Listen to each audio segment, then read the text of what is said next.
Good afternoon. I will call this meeting to order, and please stand for the national anthem.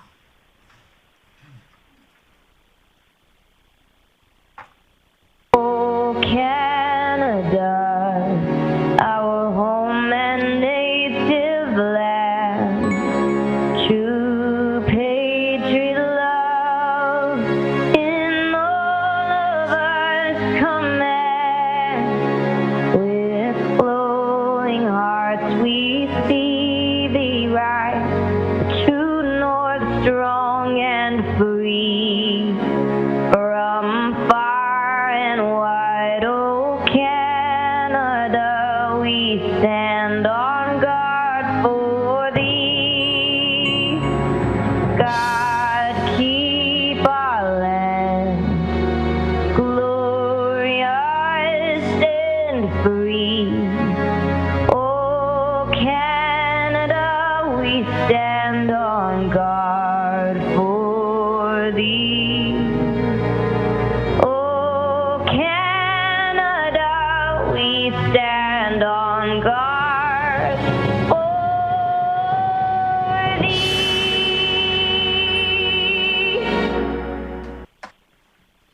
Thank you for that. I'm Deputy Mayor Jenna Flack, and welcome to the council meeting for August 31st. I will read our land acknowledgement. The city respectfully acknowledges the Beaver, Cree, Dene, and Métis people as the original caretakers of these lands and surrounding areas. We are grateful to live, learn, work, and play on Treaty 8 territory within Turtle Island, and acknowledge these lands have been home to diverse and sovereign First Nations and Inuit nations since time immemorial. And I will look for an adoption of the previous council minutes. Councillor O'Connor. Thank you, Deputy Mayor Flack. I'd like to move council adopt the minutes of City Council meeting held August 17th as presented. Thank you for that. I will call the question.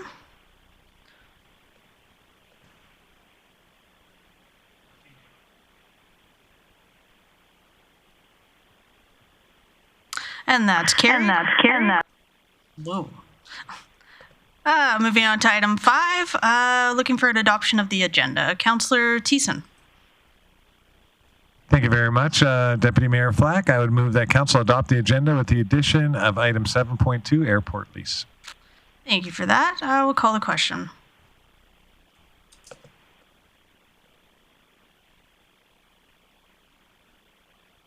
Rusty in favor.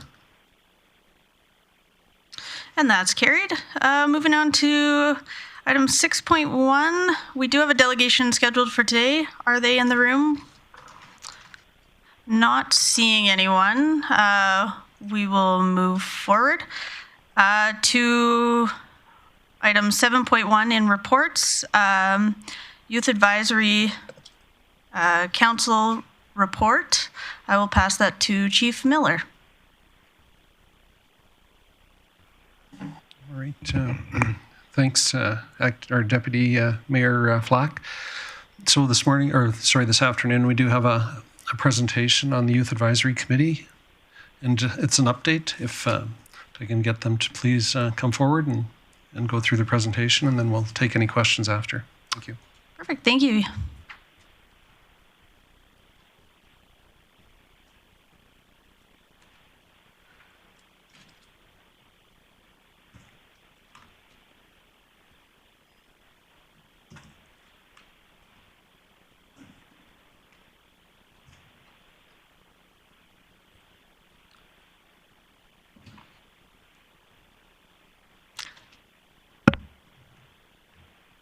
Hey, yeah, thank you for coming. Make sure you please introduce yourselves, and when you're speaking, just speak nice and close to that mic there, and go ahead.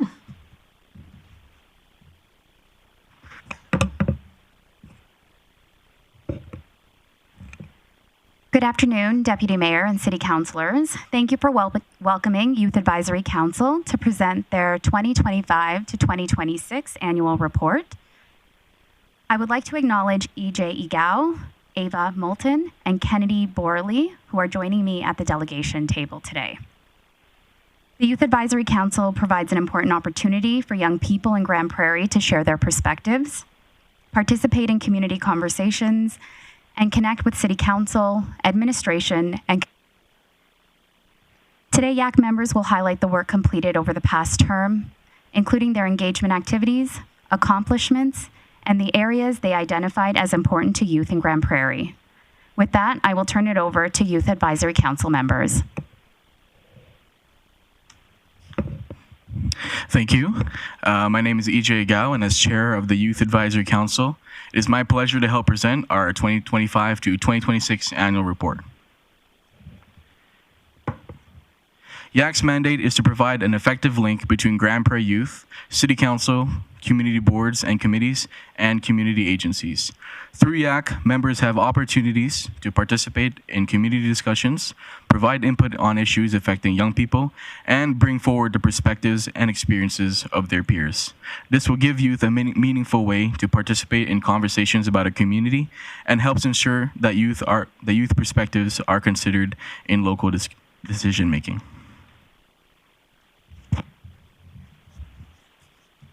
Thank you, EJ. Good afternoon. I'm Kennedy Borley. Thank you for welcoming us here today. During the 2025 to 2026 term, YAC focused on identifying issues important to youth, strengthening youth engagement, and building relationships throughout the community. Through a collaborative planning workshop and ongoing discussions, members explored the priorities, needs, and opportunities that matter most to youth in Grande Prairie. From this work, YAC identified two potential focus areas: youth participation and youth well-being. These areas reflected what members identified as important to youth and provide a foundation for future conversations with City Council, administration, and community partners. YAC also advocated for the relaunch of a dedicated Instagram account to create another way to connect with youth in Grande Prairie, share opportunities, and encourage youth participation. Thank you, Kennedy. Like a little divot? Oh, my goodness, sorry about that. Hello, Mayor and Council. My name is Ava Moulton. It is a pleasure to be here with you today.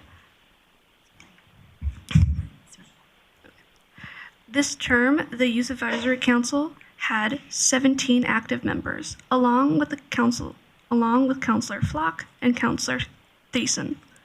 And our city administration supports Devin Johnson and Sophia LeBlanc. I want to take a moment to recognize all of the YAC members and the time, energy, and ideas they have brought to the council this year.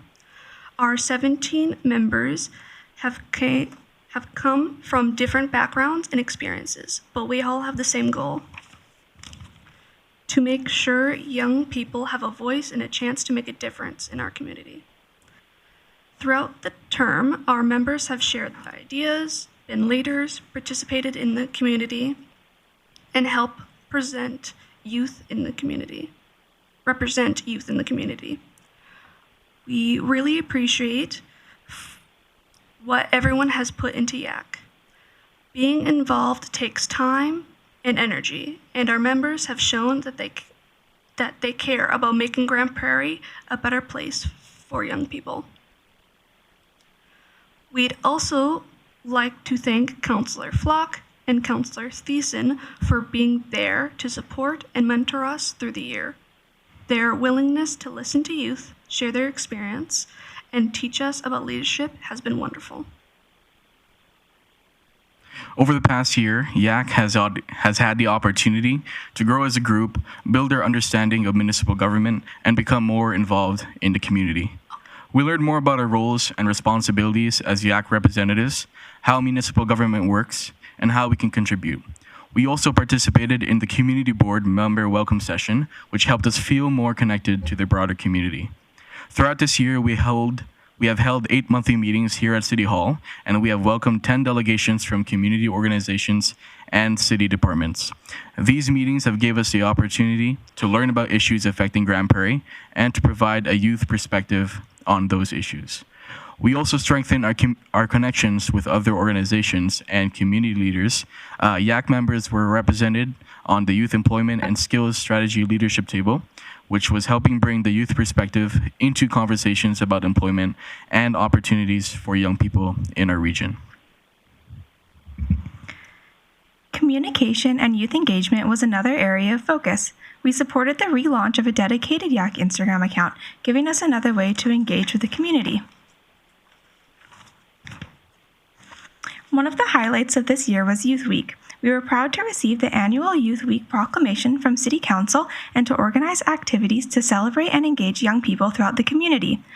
Yak members also participated in the Youth Career Discovery Expo, including supporting a youth-led video project. We were also able to recommend the Sunrise House as a recipient of a community playhouse donation, which was a great example of youth helping connect community resources with local needs. Finally, throughout the year, Yak members participated in 9 community events, giving us opportunities to meet other young people, connect with community organizations, and represent the Youth Advisory Council.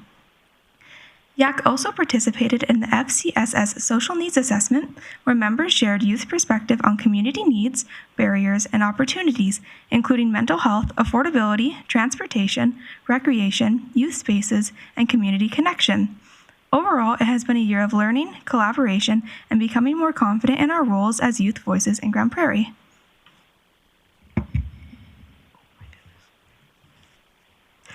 This year gave us a lot of chances to learn, grow as leaders, and get involved. During our regular meetings at City Hall, we have had the chance to hear from 10 different community organizations and city departments. These conversations helped us learn about what is happening in our community. But they also give us a chance to share our own ideas and feedbacks from the youth's point of view. For example, we talked with the Council on Aging about ways to get more young people involved in the Garden Gnome volunteering program. We talked with corporate communications about how the city connects with youth through social media. We also gave our ideas for Youth Week activities with Eastlink Center and shared our concerns about the healthcare access and wait times with Alberta Health Services. We also learned about youth programs, community events, career opportunities, public safety, and other issues that are important to young people in Grande Prairie. Overall, these conversations helped us understand our community better, while also giving organizations a chance to hear directly from youth and understand what matters to us. Yak members also participated in 9 community events throughout the year, ranging from the Growing the North Conference and State of the City to Youth Week and the Youth Career Discovery Expo. These opportunities allowed members to learn more about the community, connect with local leaders and organizations, meet other young people, and represent Yak outside of our regular meetings. Participating in these events also helped increase awareness of Yak and gave members greater exposure to the different initiatives and conversations happening throughout Grande Prairie. As mentioned earlier, through our strategic planning work this year, Yak identified 2 potential focus areas: youth participation and youth well-being. These areas emerged from discussions about the needs, opportunities, and issues members see affecting youth in Grande Prairie. For the next term, we recommend Yak members build on these focus areas by identifying and pursuing opportunities that will have a meaningful impact.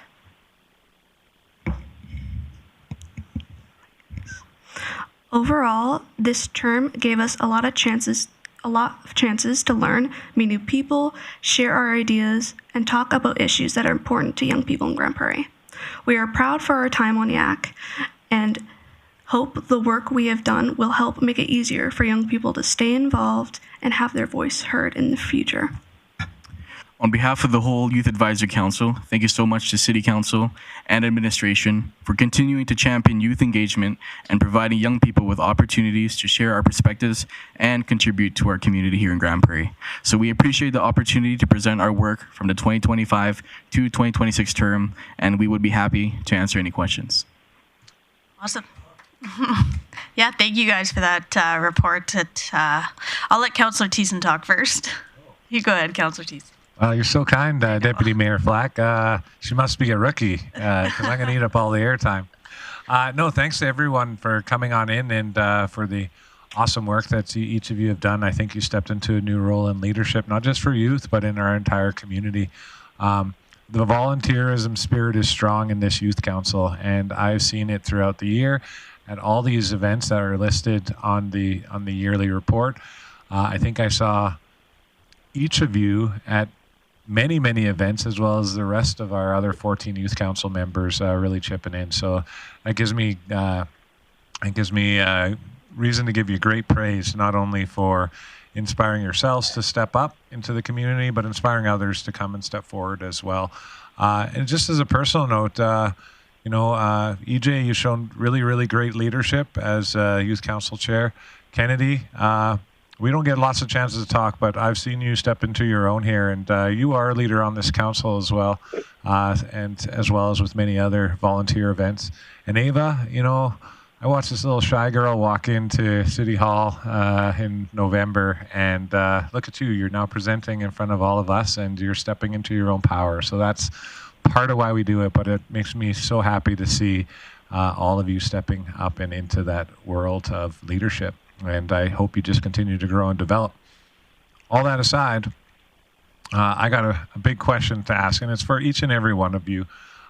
Youth Council did lots over this last year. You're very engaged. You set up a strategic plan for this year's upcoming Youth Council to hopefully follow in your footsteps, and hopefully you'll be there to help lead them along the way as well.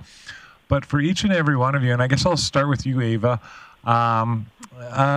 what did you find was your most rewarding experience, your personal highlight, or what you like most about being part of Youth Council this past year? And then we'll just go down the line, I guess, Ava, Kennedy, and then EJ. One thing I'm very proud of is taking a role as director in the video for the Career Expo. I was very proud of that.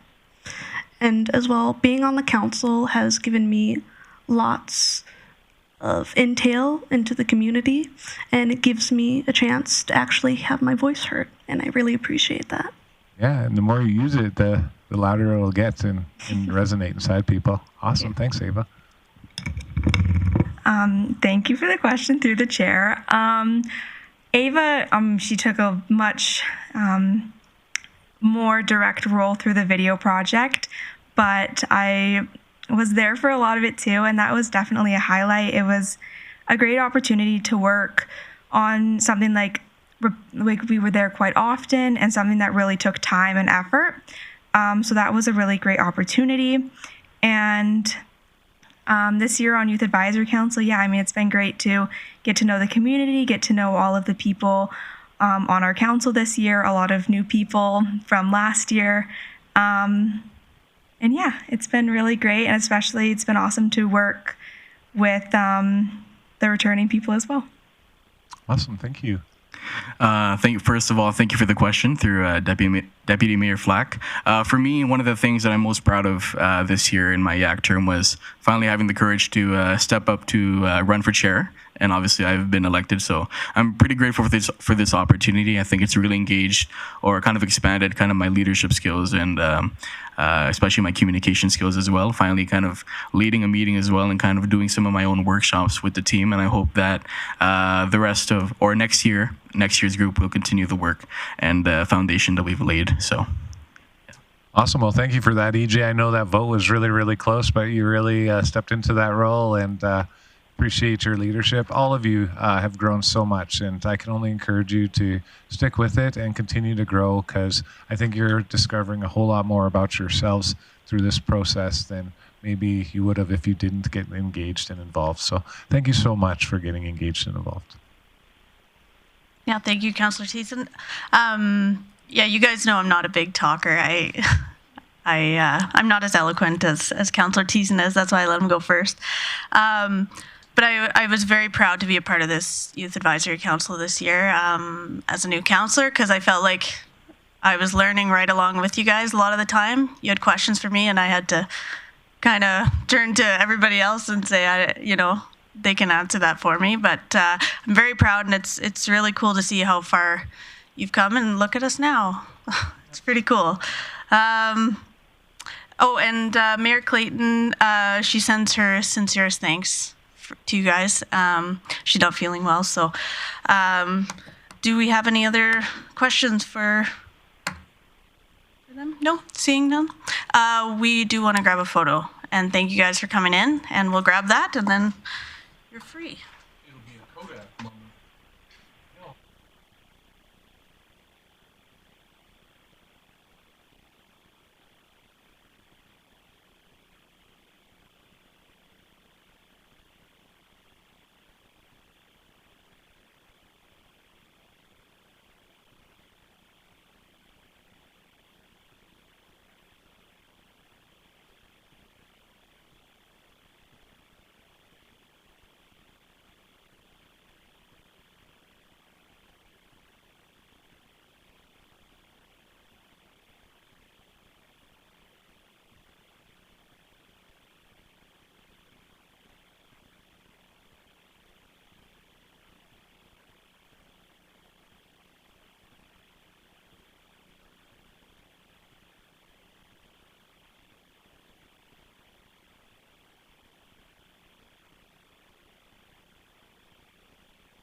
Okay, thank you. We will move on to item. Oh yeah, we should. We should do that. I will look for a motion. Councillor O'Connor. I move council receive this report for information. Thank you for that. I'll call the question.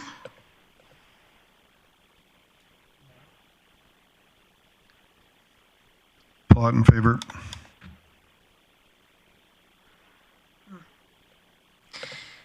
Okay, moving on to item 7.2. I'll pass this off to CAO Burke. Thank you, Deputy Mayor Flack. From time to time, administration receives requests from the Airport Commission to extend a sublease beyond the term of the existing head lease between the city and the Airport Commission. Extending subleases allows for building owners to sell or refinance buildings. As per Policy 602, a council motion is required to extend any lease beyond 5 years, and which is why I'm bringing this item to council here today.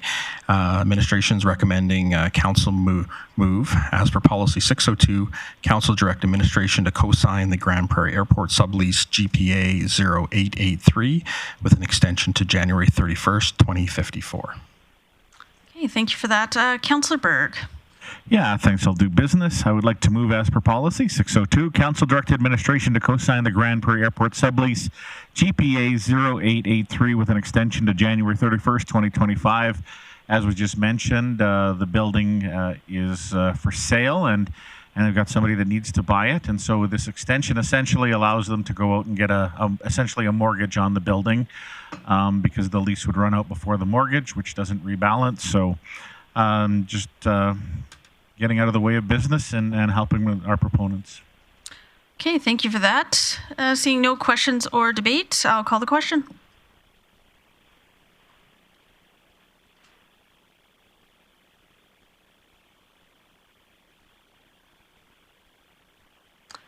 And that's carried. Moving on to item 8.1 under committee business, I will look to Councillor Thiessen to adopt the agenda.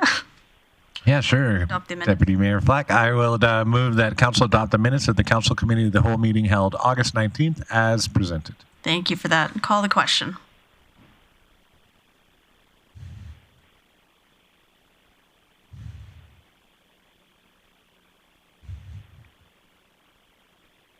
And that's carried. Moving on to item 8.2 under Investment and Strategy Committee, I will pass this off to Councillor Berg.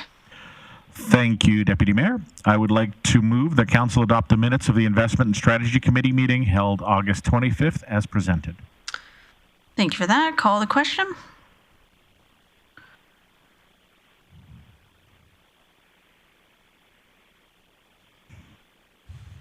And that carries. Any highlights for your meeting, Councillor Berg? Yeah, I'm just bringing it up now. I would love to bring it up now. Here we are.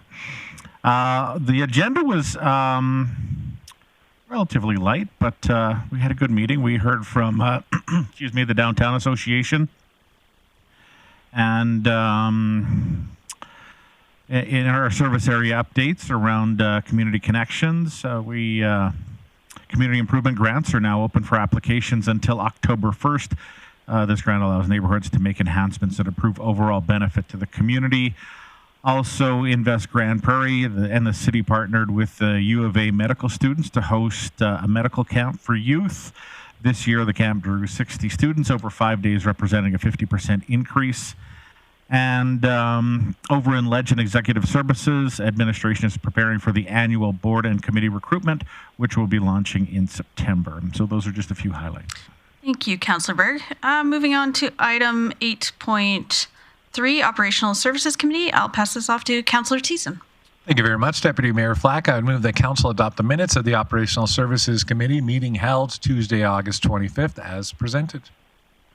Perfect. I'll call the question.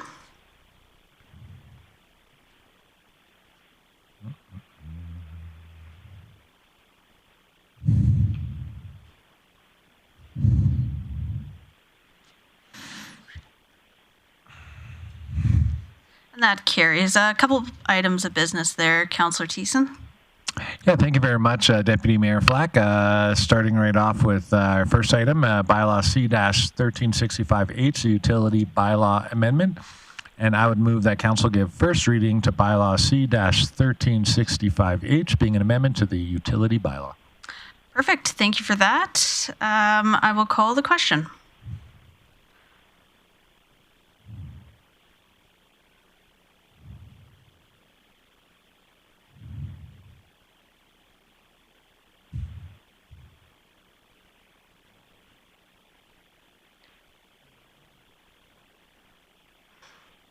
And that carries. Councillor Thiessen. All right. I would move that Council give second reading to Bylaw C-1365H, being an amendment to the Utility Bylaw. Speaking to this is mostly a housekeeping assignment with a bit of a bend towards our recycling program. Since Circular Materials is now taking over the recycling disposal, Aquaterra no longer will be handling those services, which means that we will be reducing the recycling fees on everyone's bill by $6.25 by getting rid of that altogether, as well as some other text amendments.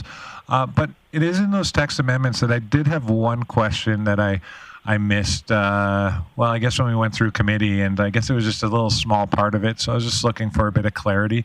If Council's curious, it is on page 90 of our package, and it's just the addition of lead acid car batteries. We are specifying that, so I guess my question is for either Chief Glavin or, oh yeah, Chief Glavin, all right. In regard to the lead acid batteries, we didn't specify this for motor vehicles before. My question, I guess, is with the specification of it, does that disclude EV batteries? And have we had any issues in the past about recycling EV batteries at like the Aquaterra Recycle Center when most people who have EVs usually go through their car dealer to work out those arrangements? But is that why we distinguish the lead acid? Yeah, Chief Glavin. Yeah, thanks, Deputy Mayor Flack. So we did have a chance to clarify with Aquaterra what the intent is behind this. And currently, none of the battery recyclers will accept them, and that's why they don't accept them, and you do need to go back through the manufacturer directly for those. Okay. I do believe there's a service. It's on the top of my tongue. I think it's Canada to Go, I think, which is a recycle service for EV batteries. But, yeah, I just wanted to clarify and put it on the record so anybody who's looking to recycle their EV batteries, they wouldn't do it through the Aquaterra. But with that being done, I'll just look for any other questions or discussion on this utility bylaw. Yeah. Councillor Plott, you're in the queue there. Thanks, Deputy Mayor Flack. I'm just curious. I'm happy to support this moving forward. I am just curious. October 1st is not very far away. From our administration, what's the marketing plans for folks to know this has changed? I know it's not necessarily ours to market, it's Aquaterra's, and we're a shareholder, but I am curious what the process is going to be for the community so they know this is going to be a change. Mr. Burke? Even since this appeared at committee, both Aquaterra and the city have started a social media campaign. In addition, Circular Materials does have a paper campaign planned before October 1st. So they will be mailing out information before then. Okay, so the community should not feel blindsided by this switch on October 1st. Then everybody should fully aware. No, and would add that there's no change in service. It actually is, in fact, an enhanced level of service. They'll be able to put more things in at the curb. Okay, and just one other question. I'm just curious what ended up happening with the Eco Center conversations. What's happening with those after October 1st? Chief Glavin. Yeah, thank you, Deputy Mayor Flack. No change. You'll continue to be able to take items to the Eco Center. Okay, that's great. Awesome. Thank you. Perfect. Seeing no more questions or debate, I'll call the question.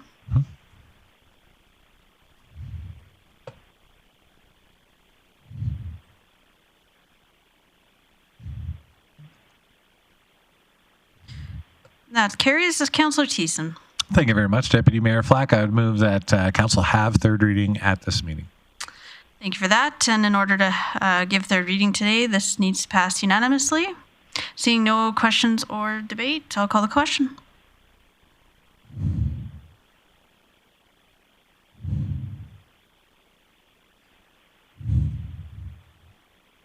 And that carries. Councillor Thiessen. Thanks again, Deputy Mayor Flack. I would move that Council give third reading to Bylaw C-1365H, being an amendment to the Utility Bylaw.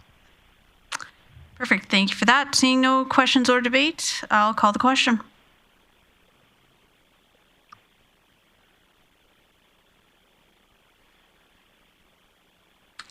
And that carries. One more item of business there, Councillor Thiessen. Certainly, Deputy Mayor Flack. I would move that Council give first reading to Bylaw C-1500, being a bylaw to renew the ATCO gas and pipeline franchise agreement.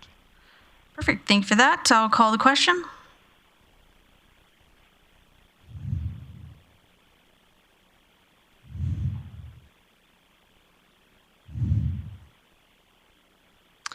That carries. Councillor Thiessen. Yes, thank you very much, Deputy Mayor Flack. I would move that Council give second reading to Bylaw C-1500, being... One sec here. Oh yeah, sorry. No, never mind. I guess we'll continue second, third, and reading at a future Council meeting. Thank you. Any highlights from your meeting there, Councillor Thiessen? Certainly. Similar to Councillor Berg, I'll just draw them up. All right. Oh, I gotta go backwards. Oh, these agreements are so long. Anyways, I guess I can start because I know pretty much what we discussed. Construction season is closing off. We have many road construction projects that you've probably seen driving around town. Maybe some people have been driving too fast through them. Maybe some people have gotten late to work because of it, but it's the business of doing the city and making sure the traffic keeps flowing, and this is a short construction season. But we had reconstruction of 116th Ave from Lakeland Drive to 100th Street. The paving is complete, and I believe the remaining markings and other related work has been completed as well. Resources Road is also getting closer to being completed, not quite, but they have some overlay done there. The overlay of 100th Avenue from 124th Street to west of Range Road 70, and the overlay of 116th Street from 97th Avenue to 124th Avenue, with milling and concrete removals underway, are pretty close to completion, as well as the overlay of Poplar Drive from 72nd Ave to 79th Ave has been completely completed. In other news for roadwork, Aquaterra project 99th Ave from 101st Street to 102nd Street. That was a water line replacement. The paving has been completed and the remaining minor work is nearly done.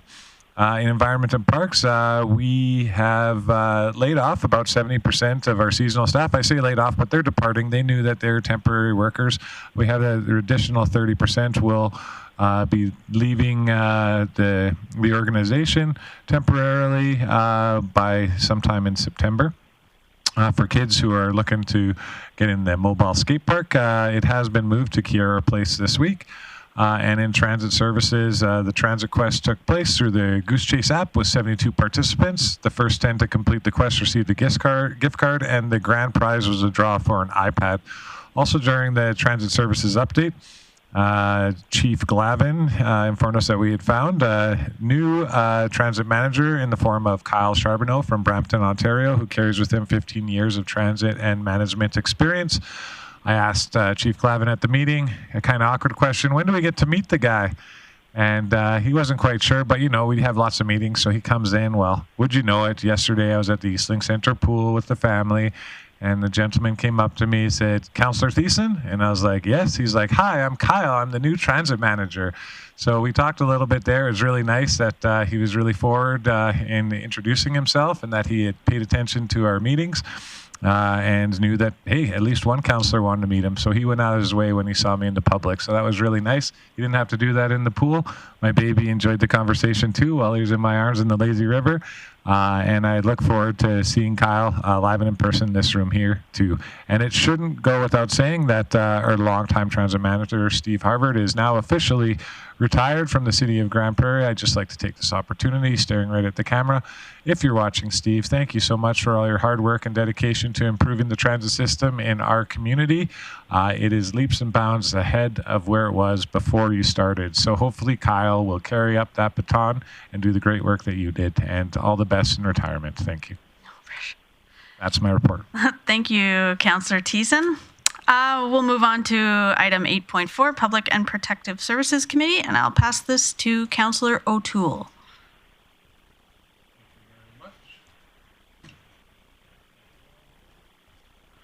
All right. When we come to the Public and Protective Services, we have a motion to receive this. Hang on here. Council adopt the minutes of the Public and Protective Services Committee meeting held August 25th as presented. Thank you for that. I'll call the question.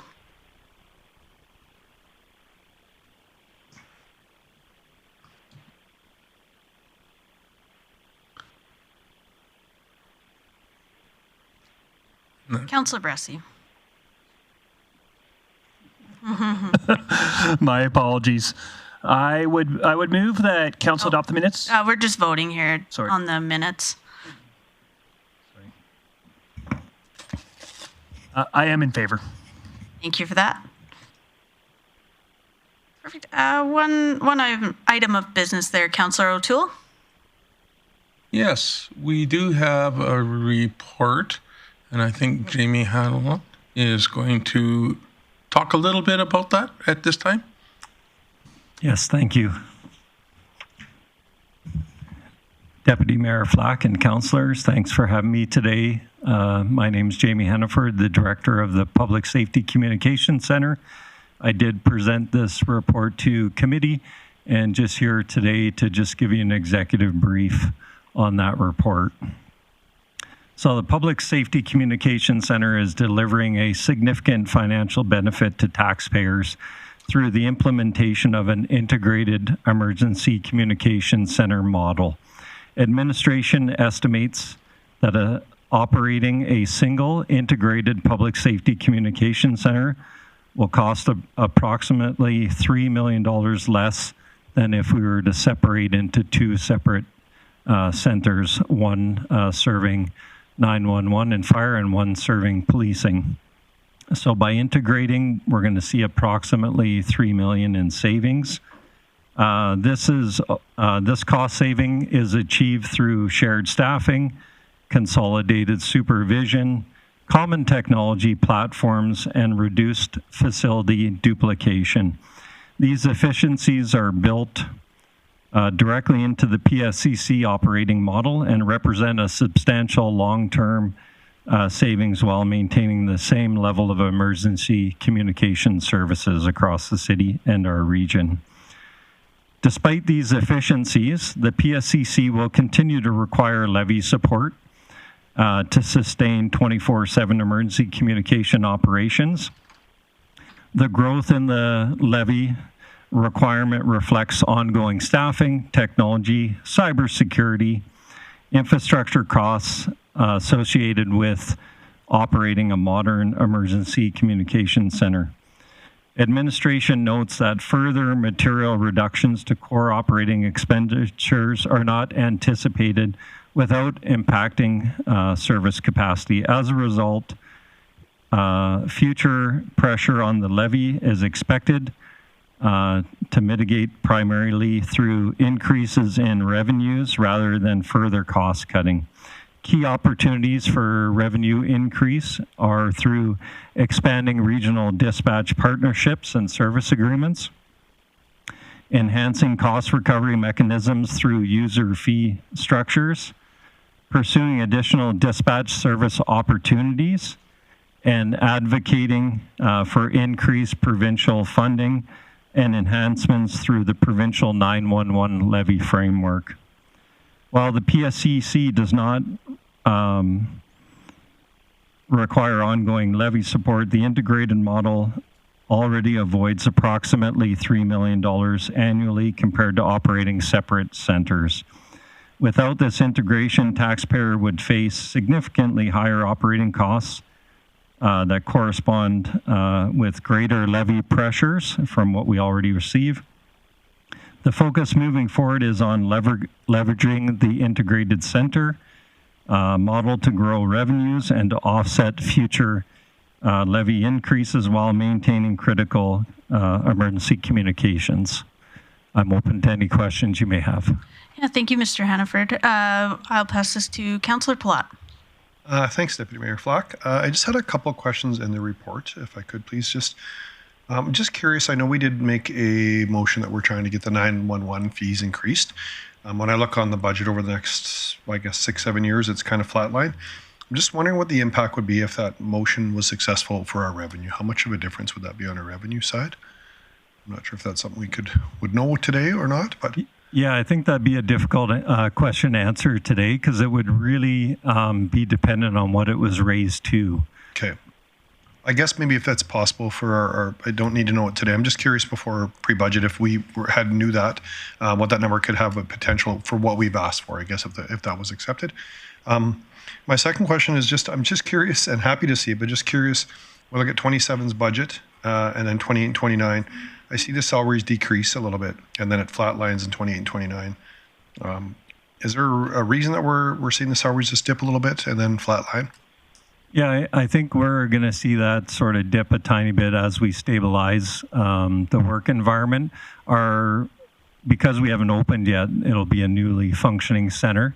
We have staffing set up what we believe is the optimal staffing model. However, I think we can see probably some reductions there as we increase that efficiency, look for opportunities for areas where we might be able to reduce that cost as well. Okay, no, that makes sense. Thanks for that. And just one last question, if I can. Yeah, go ahead, Councillor. I'm just curious. I think I understand this, but for the shortfall, this would be funded out of the city's operating expenses. This has nothing to do with GPPS. There would be no correlation to GPPS of this. Yeah, that's correct. Yeah. Okay. No, that's perfect. Thank you. Thank you. Councillor Thiessen. Thank you very much, Deputy Mayor Flack. I almost called you Mayor Flack there. Ooh, I don't want to step on anyone's toes here. Jamie, thanks for coming in and presenting to us on the PSCC. Just comments, no questions here today. I just really appreciated the tour that you and our senior leadership team took council on going through the old City on 99th building. Very impressive, an astounding job in a build. Nothing what I anticipated for a 911 call center. Now you see their space, and it's designed for humans. A lot of times we build buildings and we put the desks in, and then we think about how the humans are going to work around the desks. This is a very mindful design and a mindful process that I think is going to serve the people who work in there very, very well, as well as their mental health. So thank you for those and all the little touches that you put in yourself personally in that part of the design. I also just want to touch on the cost savings. It's not just a 7.7 to an over $10 million reduction by splitting off the services, but by the City of Grande Prairie reutilizing an existing building and renovating it to bring it up to speed for what we required here. We also save a lot of capital costs too in the long run that we can definitely weigh against this. So all the best. I know that we'll probably give you a motion to go at her and try to get more 911 revenue from the province so that we can have a sustainable center there. But great work in putting that together. I'm so excited for the people who are going to occupy those desks soon. Through the chair. Thank you, Councillor Thiessen. Yeah, thank you, Councillor Thiessen. I'll pass it back to Councillor O'Toole. Thank you very much. Excellent report. Thank you very much. I was just saying that when I first went into that building, it was back in 1970s, and it was the Alberta Liquor Control Board. So if you wanted to buy some beer, that's where you had to go and get it. Then it moved on to the library, and it's been the city on 99th, and now it's going to be the Public Safety Communication Center. And I really appreciate that the city is looking and redeveloping buildings that are good, solid buildings with good locations and not trying to sell them for nickels on the dollar. So thank you very much. And I've got a motion to come out of this, that the council receive this report for information. Thank you for that. Seeing no questions or debate, I will call the question.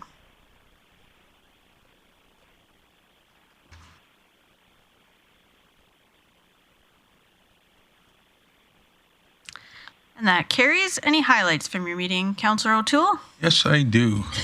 The Eastlink Center will be, Aquatic Center will be closed tomorrow from September 1st to October 1st. Maintenance, deep cleaning, inspections, and any repairs that cannot be done or completed while the aquatics area is operating will be done in that time period. And so we're done for a month. Also, the highlights was the Grande Prairie concert on Friday night. And, you know, I remember seeing Trooper back 50 years ago. And so they're going at her. That concert was held at the Memorial Arena where, what the heck's the name of the place? No, where by the curling club. By the curling club. Okay. Go ahead, Councillor O'Toole. Okay, well, you guys are all wrong. High-tech business systems. It used to be the original area where the Memorial Arena was. And those are the highlights. And the concert, as far as I was concerned, was overwhelmingly successful. There was kids that were being held by their parents and the grandparents and the grandparents, and lots of different age variations. Very well controlled. People just wanted to listen to some real good music. And that's not the only band that was there. There was a number of them. And but that was the highlight. Thank you very much. Right on. Thank you, Councillor O'Toole. Moving on to item 8.5, Financial and Administrative Services Committee. I will pass this one to Councillor Bressy. Great. Thank you, Chair Flack. My apologies for being in and out. I had to attend to a family matter, but I move that Council receive the unaudited financial statements and supporting information for the period ending June 30th, We'll do the minutes first. Sorry about that. Council adopt the minutes of the Financial and Administrative Services Committee meeting held August 25 as presented. Perfect. Thank you for that. I'll call the question.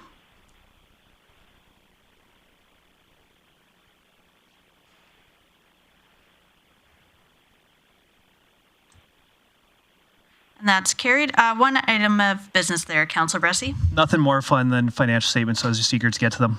I'd move the council receive the unaudited financial statements, supporting information for the period ending June 30th, 2026 for information. Just to speak to this, if anybody wants to know how the city's finances are going, I always encourage you to read these quarterly reports. Administration puts together a really easy to read, pretty easy to understand report that outlines where the city's financial position is at, what's going on with procurement, how we're doing for employee safety even now. And it's always a good glimpse into our operations that I appreciate the effort that goes into it. Perfect. Thank you for that. Seeing no questions or debate, I will call the question.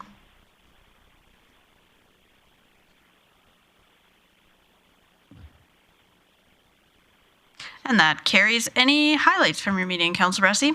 It was a short committee meeting. That was the primary business we did. So as always, we do have some updates from the chief in the minutes if anybody's interested in what committee got updated on, but I don't think there's much substantive I need to bring to council attention at this time. Right on. Thank you for that. We have no more correspondence, no delegation business.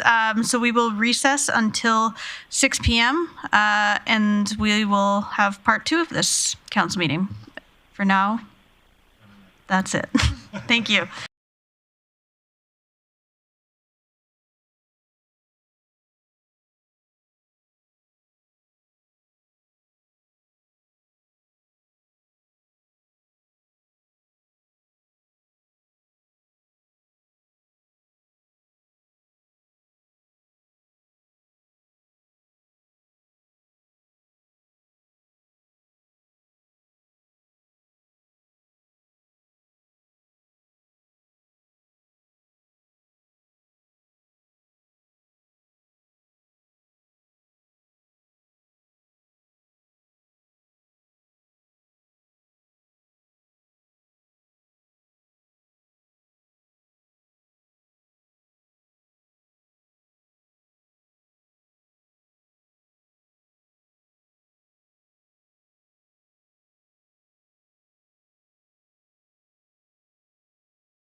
Good evening and welcome to the evening portion of the council meeting for August 31st.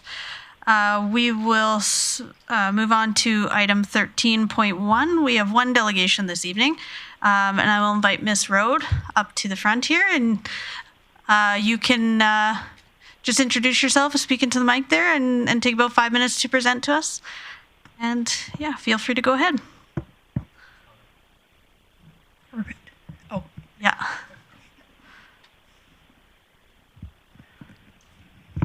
All right, can everyone hear me? Perfect. Oh, perfect. All right, this should only take a few minutes of your time, but thank you very much. So, Mayor, I guess our mayor isn't here, but councilors and city leadership, my name is Rachael Rody. I'd like to invite you to celebrate a special anniversary with me today.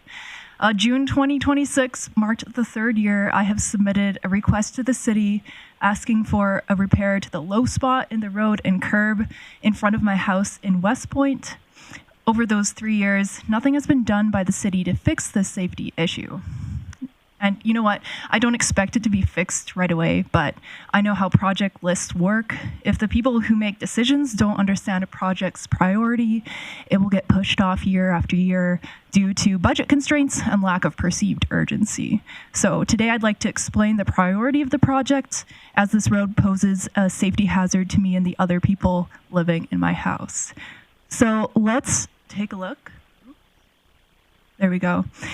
Let's take a look at the pond formed by this issue whenever it rains a decent amount, which has been happening a lot this summer. And as you can see, the road is kind of sunken in front of my walkway to my house, and the area encapsulates roughly a parked car. So being right in front of the walkway, you have to jump over or splash through the pond in order to access my house. So the summertime lake is definitely a trip and fall hazard, but it gets worse in the winter when the lake freezes over. I'm as Canadian as they come, but I prefer my hockey on an ice rink a little farther away from my front door. So of course, I do my best to salt this in the wintertime, but there's no amount of salt that will melt through 2 inches of ice. Similarly, I caution myself and other residents of the household to be careful when walking on the sheet of ice and use traction aids, but these layers of protection are not foolproof. 2 winters ago, one of my roommates slipped and fell on this patch of ice and got a large bruise as a result. If you had to navigate this hazard to go to work every morning, especially in dark winter mornings, what would you do? I would hope you would try to get the area fixed because I'm sure you all know the best way to address a hazard is to eliminate it. I'm also willing to spend my own money to address this issue, but of course I've been told that this is city infrastructure, so the city has to direct any work that happens here. So today I'm asking for 2 things. One is for temporary repair to be evaluated, something that's not necessarily permanent, but maybe less costly than the full solution, and something that could be done before winter to reduce the hazard over the winter time. The other thing I'm asking for is a clear path forward to permanently fixing this issue in the next 2 years. So by the end of 2028, it would be great to get a timeline in writing with major checkpoints so I can hold the city accountable to achieving this. I'm someone who can put up with inconvenience, but not with a safety issue, and I hope you all share the same mentality. So thanks for listening to me today, and I hope not to return in a year to celebrate the 4th anniversary with you guys. Yeah, thank you, Ms. Rody, for that. I will turn it over to my colleagues here if they have any questions of Ms. Rody. I am seeing none. Sorry, go ahead, Councillor Thiessen. Thank you very much, Deputy Mayor Flack. Yeah, I don't want to see you come in for such an obscure anniversary celebration. Well, I'm celebrating a different kind of anniversary today, but not one about the ice and the puddle pond in there. Now, I went over what you submitted and sort of the correspondence with the city and stuff like that. So I left with a couple questions, just trying to remember them as I went down. I was writing them down. This problem in front of your house, your walkway, is it just like a sunken depression in front of your house, or does it go up the street? Is the road are other neighbors experiencing this as well? It's mostly in front of my house. Like if it rains an abnormal amount, maybe for a short time, it will slightly creep onto my western neighbor's property, but it's literally like right in front of my house. Neither of my neighbors would really be affected by it too much. Yeah. And then the other one was that I had was other solutions been looked into, such as like just did a big stormwater clearing project up in Mission Heights there. Yeah. We had to borrow to do that. Sometimes these things get jammed up and it gets missed in the service area. Is there, have we talked about like, well, the storm needs to be cleared and it's not on our list yet or anything like that? I don't believe that's been brought up in my communications with the city. That said, I think just the elevation of that spot is going to prevent it from draining because there is no drain at that elevation. There's obviously drains at other points in the street, but not right there where the water gathers. Yeah. I remember a time when West Point and Pinnacle Ridge, when you're driving up the road, it was kind of like driving on the ocean. You know, you're bumping up and down. And we've endeavored to fix that over the years, but because I think of the land and the topography, sometimes we get these sinkings, but I'm hopeful that we can find a solution for you here. Thank you very much. Thank you. Councillor Berg. Yeah, thank you, Deputy Mayor. So just a couple of questions for context. So I can understand a little bit more. I can extrapolate, and I really don't want to guess. So I'm assuming that you don't have a front driveway that you can just drive through that when you get in your vehicle, but you actually have to walk through that water or walk on that ice to get to your vehicle. Yes, that's correct. I don't have a front driveway. Okay, and so then in the winter too, when it's icy, there's no alternate sidewalk. So that's it, and that's it. That walkway you saw in the picture. Yep, okay, there. Yeah, great job with the photographs. I just again wanted to confirm that. So thank you. Perfect. Well, thank you, Ms. Rohde. We do deal with delegation business towards the end of the meeting here today, and that's when my colleagues will have a chance to ask questions of administration. And you're more than welcome to stay for that. We have a couple public hearings, but if not, someone from administration will be in touch with you. Okay. Thank you so much. Thank you. Okay, moving on to item 15.1 in public hearings. The Meadowview Area Structure Plan Amendment. I will call this public hearing to order, and I will look to introduction from administration. Thank you, through Deputy Mayor. Administration has received an application to amend the Meadowview Area Structure Plan, Fieldbrook Outline Plan, and the Land Use Bylaw. The applicant intends to develop a mixed residential neighborhood on the subject lands. The subject property is an approximately 11 hectares of undeveloped parcel located south of an existing manufactured home community, east of the existing cobblestone neighborhood, and north of the planned Fieldbrook neighborhood, which has an approved outline plan. The subject lands form part of a larger quarter section. Portions of the remaining quarter section contain wetlands and other environmental constraints that would need to be considered as part of future development. The subject lands have remained undeveloped for an extended period and represent a portion of the quarter section that is more readily available for future urban development.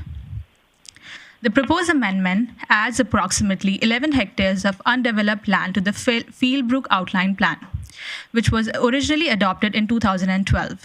The lands are proposed for a mix of low-density and multifamily residential development. Expanding the existing outline plan allows transportation and municipal servicing to be planned as one integrated neighborhood and supports orderly and contiguous development rather than creating a separate isolated planning area. The area subject to the proposed amendments falls within the boundary of Meadowview Area Structure Plan and is designated for future mobile home park in the current plan. This quarter section was annexed from the County of Grande Prairie as part of the city's 2016 annexation.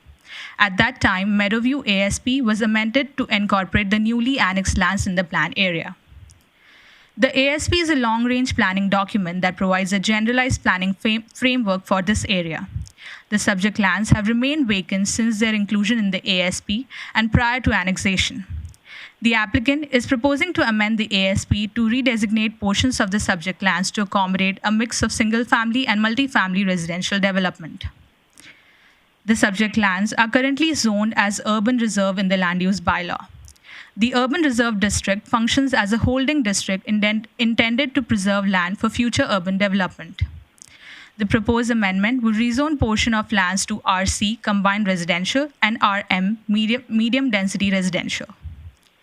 At this time, the proposed amendment was circulated to internal and external stakeholders. Notice of rezoning sign was placed on the subject property, and letters were mailed to the adjacent neighbors. The applicant also conducted their own public engagement. One correspondence and applicant's report are in the package for council's consideration. The proposed development supports orderly and contiguous development of the area and is consistent with the intent of the municipal development plan. Based on this background and analysis, administration recommends that council give 3 readings to these bylaws. Thank you. Thank you for that. I will turn it over to my colleagues if they have any questions for administration. Councillor Berg. Yeah, thank you, Deputy Mayor. So just looking on social media, I think that there's some confusion that I really think that you can help clarify. So right now, as you mentioned, it's kind of flagged for mobile home park, but it's designated right now as urban reserve. And I think the perception on social media means that they think that that's a park. And so with that, can you describe what urban reserve is, and then also what type of reserve, say, schools and parks might be? Just again, it's more of an education piece. Ms. Patel? Thank you, through the chair. In ASP, which is a long-range planning document, there are high-level designations for areas. So this subject land is zoned as MHC in that long-range plan. But in the land use bylaw, before any premature development or subdivision happens, the lands are zoned as urban reserve, which essentially means that it's an holding district before the lands are subdivided and formally zoned for their intended designation. In this case, it's proposed for low and medium density. Parks and schools are zoned as municipal reserve in long-range planning documents and public service in the land use bylaw. Okay, so essentially urban reserve is simply reserved for urban development. Correct, yes. Okay, thank you. Thank you. Councillor Bressie. Great, thank you. And then again, another question more for education piece. But so then I would assume that the road network, the pipe network, the school site, et cetera, was designed of such a size that it anticipated this development. Is that correct? Ms. Patel? Thank you, through the chair. Yes, it's laid out in the outline plan. Great, thank you. And then a question that I actually don't know the answer to is I know I saw in the public correspondence concerns about a pathway that gets used and is much enjoyed by the neighborhood. Do you know where that pathway is currently and how it relates to the plans for pedestrian links in this outline plan? Ms. Patel? Thank you, through the chair. There is one pathway which is on the western boundary of the plan area right now. I have the proposed open space and pedestrian concept on my screen here. So the blue dotted line shows how the plan intends to integrate the open space and the pedestrian network into the neighborhood. But how does that? So I was looking at that map, but how does that relate to the current path that's there? Is that on the western boundary or? Ms. Patel? Thank you, through the chair. There is one pedestrian pathway in the west on the western boundary, which is also going to be taken forward with this proposed plan. It's going to be there. Yeah. So the path that people are enjoying right now will be retained. Yes, that's Thank you. Perfect. Thank you. Seeing no more questions from my colleagues here, we'll move on to the presentation submission portion. If there's anyone here to speak in support of this, please come forward now. Yeah, please take a seat and introduce yourself. Thank you, Deputy Mayor Flack and councillors. I'm Scott Rossler with Helix Engineering. With me today is Corey Redekop. He's the owner of the land and would be the developer of it here in the future. Try and clarify a couple of things just to follow up on that. I do think there's a few comments about trails throughout the property Councillor Bressy, just as far as there is a national trail on the west side or the west side of it we wouldn't touch, but also within the lands there's some natural walking trails that are on private property, but I think people are just using them as walkarounds for whatever else. So we kind of come today just with this plan and the original intention of it when Mr. Redicott purchased it was to develop residential in the neighborhood, or in the area. So through working with planners and whatnot, we've come up with kind of the concept that's there. It fit better within the Fieldbrook outline plan than within the cobblestone one, so we amended that to work with this. There are some challenges on this property. It's got some adjacent landowners that we need to work with to obtain property for to construct some roadway access and things like that through it. So, but there's also some advantages. It's got a trunk main directly west of it for sanitary sewer, and Aquaterra's infrastructure is directly adjacent. So we're in pretty good shape that way. We also worked with city engineering to try and ensure that we met all the infrastructure requirements, as questioned there by Councillor Bressy.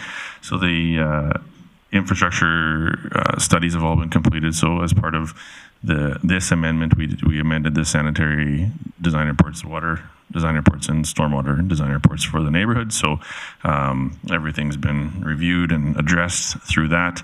That also incorporates all the open space and walking trails, as Ms. Patel outlined earlier. So there are a few questions on social media around wetlands and things like that. So we've got wetland studies underway. We have a very good idea of where they are. We're just waiting for final reports on them. And as part of this, there is a part of there's a woody channel study, but there's also an east basin study that is done for this property as well. So on the maps, if you notice the large storm pond on the east side that runs down through the Fieldbrook development, that study's been in place for probably 15 years. We did it as part of the Fieldbrook outline plan. So as part of that, we would extend that north, and it actually continues further north. So those wetlands that exist may be retained as part of that. It's very expensive to destroy wetlands, so as a general rule, we don't like to do that. But the ones that are on this property would be on the east edge, and to be honest, are not in the central heart of the wetlands. We just kind of catch the edge of them. So the blue that is shown on there will have a wetland compensation component attached to it, but it also is something that's required for stormwater retention for the neighborhood. So that being said, the land uses within the neighborhood are relatively dense. They're combined residential and single family, so there'd be some nice residential lots backing onto ponds and then and a school adjacent as well, but also some row housing and that zoning in the city of Grande Prairie's land use bylaw allows for anywhere from semi-detached units up to 10 plexes. So I guess we're here if you have any questions. We'd be happy to answer them. Perfect. Thank you for that. Does anyone have any questions of Mr. Rossler there? Councillor O'Toole.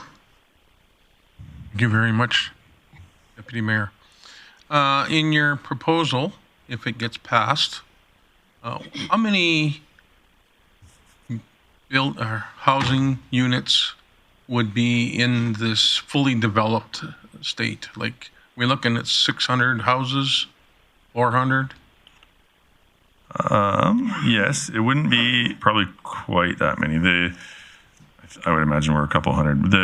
One of the issues with this plan is we're amending an existing outline plan, so the neighborhood as a whole I could give you. But within it'd be developed at a density of in the range of like 10 lots per hectare, and there's about 10 hectares, so probably in the range of 100 to 150 units. So that adds more housing to the Grande Prairie. Yep, absolutely. Thank you. Perfect. Any other questions? I'm seeing none. Thank you for coming up here. And then I'll make a second call for anyone here to speak in support of this. Seeing none. And I will make a third call for anyone here to speak in support. Please come forward.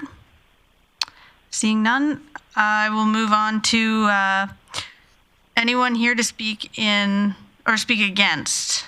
Please come forward. Seeing none, I'll make the second call. Anyone here to speak against, please come forward. Third call. Anybody here to speak against, please come forward. Seeing none, I will close this public hearing, and then I will look to my colleagues for business arising. Councillor O'Toole.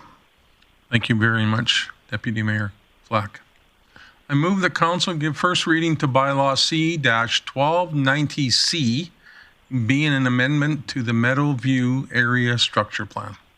Thank you for that, Councillor O'Toole. There is no debate or discussion on first readings, so I will call the question.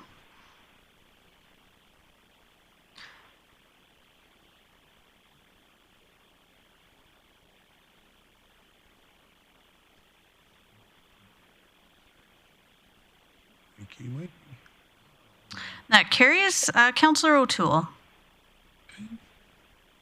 I move the council give second reading to Bylaw C-1290C.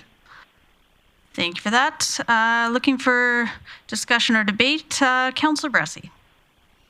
Great. Thank you, Deputy Mayor Flack. I'll be voting in favor of this, and I'd encourage my colleagues to too. And I know that'll be disappointing to some members of the public that I've heard from, but I also think that there's not necessarily a lot of understanding sometimes about how development like this happens. As was mentioned, this isn't reserve land that was set aside for parks, schools, etc. It was land that's been reserved for urban development, and it's not publicly held land, it's privately held land, and it's land that's always been held with the intention, because our planning documents say that it was allowed to do this urban development. And really what's being contemplated here is a type of urban development that's a more traditional neighborhood that frankly I think a lot of people would rather live next to as opposed to a mobile home park. So I think this is actually an enhancement to the plan for a lot of people that live in the neighborhood over what was contemplated before. I also know that I received some conversations about, well, why are we allowing sprawl to happen? Why are you building outside of traditional development? Don't we want to get things denser? Don't we want to get things more cost effective? And I'd point out this is how you don't sprawl out and get more expensive infrastructure. There's a very large school site right there. As we heard, there's a water trunk line. There's already expensive infrastructure that was built with the intention of servicing this land. And so how we make sure that we limit infrastructure building in the future is by maximizing the infrastructure we already have, which this does. And so I really do respect people, and I really do agree in general of, you don't just leapfrog development. You don't just go out and build it willy-nilly to build a bunch of new roads, a bunch of new pipes that you didn't have otherwise until you've maximized existing urban infrastructure. But that's exactly what this is doing when you dig into the plans and you look at more than just a map. At the same time, I'm really comforted to hear, I really do feel for people where, even though it's private land, I get that people maybe aren't aware of that, and they've been using that trail for a long time. They've been enjoying the recreational amenities with their family. So I really do appreciate that the main amenity I've heard of will be preserved there and will still be part of a good neighborhood. So it's never fun when your neighborhood grows. I totally respect that, but this always has been the plan. It wouldn't be right to say to private landowners, nope, sorry, we're not letting you do what we said in the past you can do with your private lands. So for those reasons, even though I know it'll be disappointing to some, I think the council should be supporting this. Perfect. Thanks, Councillor Bressie. Seeing no more discussion or debate, I will call the question.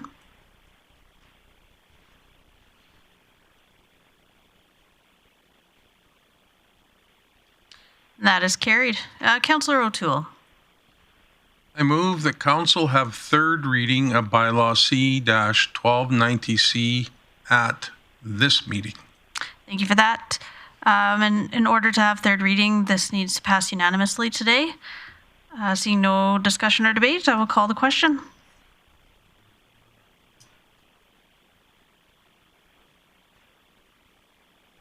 And that carries. Councillor O'Toole. All right. I move the council give third reading to Bylaw C-1290C, being an amendment to the Meadowview Area Structure Plan. Thank you for that. Seeing no discussion or debate, I'll call the question.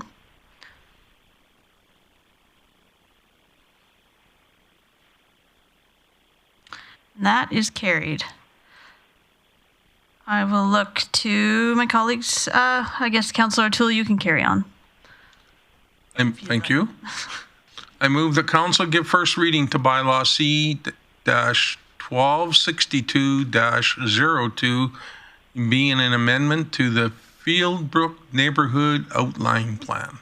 Thank you for that. There's no debate or discussion on first reading, so I will ask the question.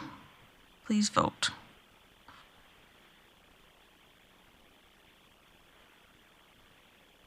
And that carries. Councillor O'Toole. I move the council give second reading to Bylaw C-126202. Thank you for that. Seeing no discussion or debate, I will call the question.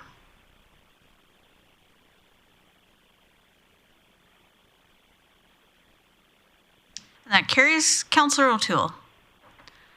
I move the council have third reading of Bylaw C-126202 at this meeting. Thank you for that. And again, in order to have third reading today, this must pass unanimously. Seeing no discussion or debate, I will call the question.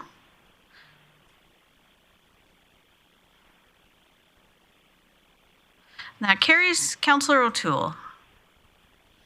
I move the council give third reading to Bylaw C-126202, being an amendment to the Fieldbrook Neighborhood Outline Plan. Thank you for that. Seeing no discussion or debate, I'll call the question.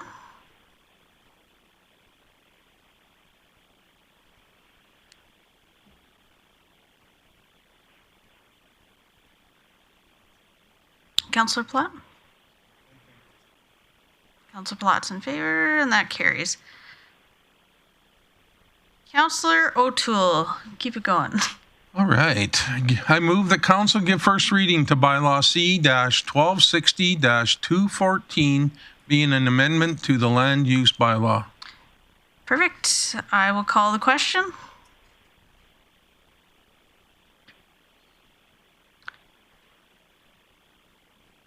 That carries. Councillor O'Toole. I move the council give second reading to Bylaw C-1260-214. Seeing no discussion or debate, I will call the question.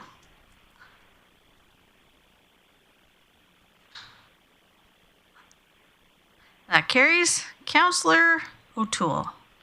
I move that council have third reading of Bylaw C-1260-214 at this meeting. Thank you for that. And again, in order to have third reading today, this must pass unanimously. I will call the question.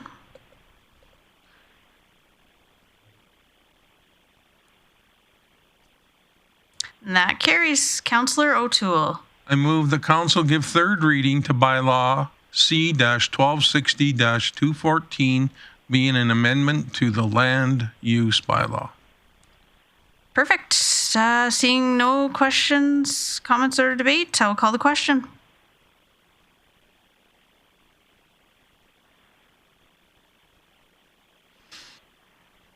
And that carries. Okay, we will move on to item 15.2, Land Use Bylaw Amendment C-1260-215. I will call this public hearing to order, and I will turn it over to administration for introduction. Thank you. Good evening, Deputy Mayor and Council. The proposed amendments before Council would allow secondary suites and backyard suites within the agricultural and country residential districts. The amendments generally follow the regulations already in place for these uses in the urban area, with changes to recognize the larger parcel sizes, lower development densities, and servicing conditions within the rural service area. The intent is to provide rural property owners with similar housing opportunities while maintaining development standards appropriate for rural properties. In June, committee directed administration to look at opportunities for backyard suites within the country residential district.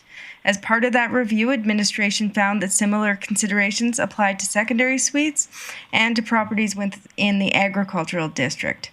On July 14th, committee directed administration to bring forward amendments allowing both secondary suites and backyard suites within the agricultural and country residential districts.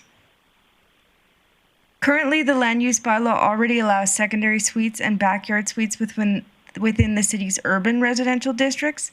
Secondary suites are a permitted use, while backyard suites are a discretionary use. Neither use is currently provided for within the agriculture rural or country residential districts.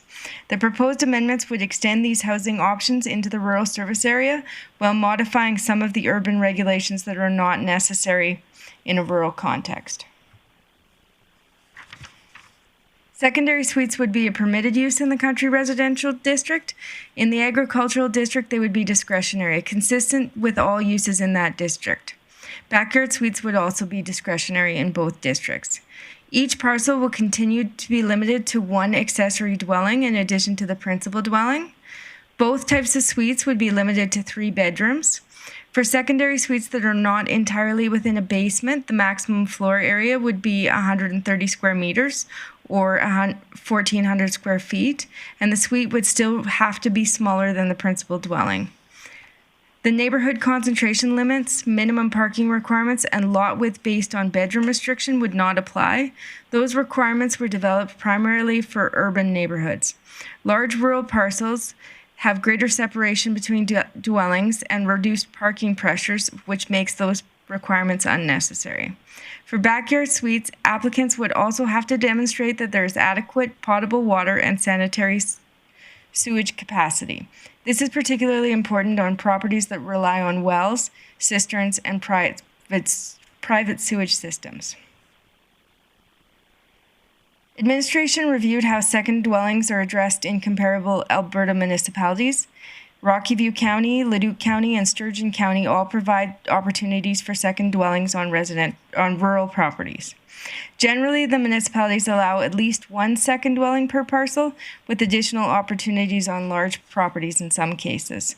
The proposed amendments also support Council's community empowerment and livability priority by increasing housing choices.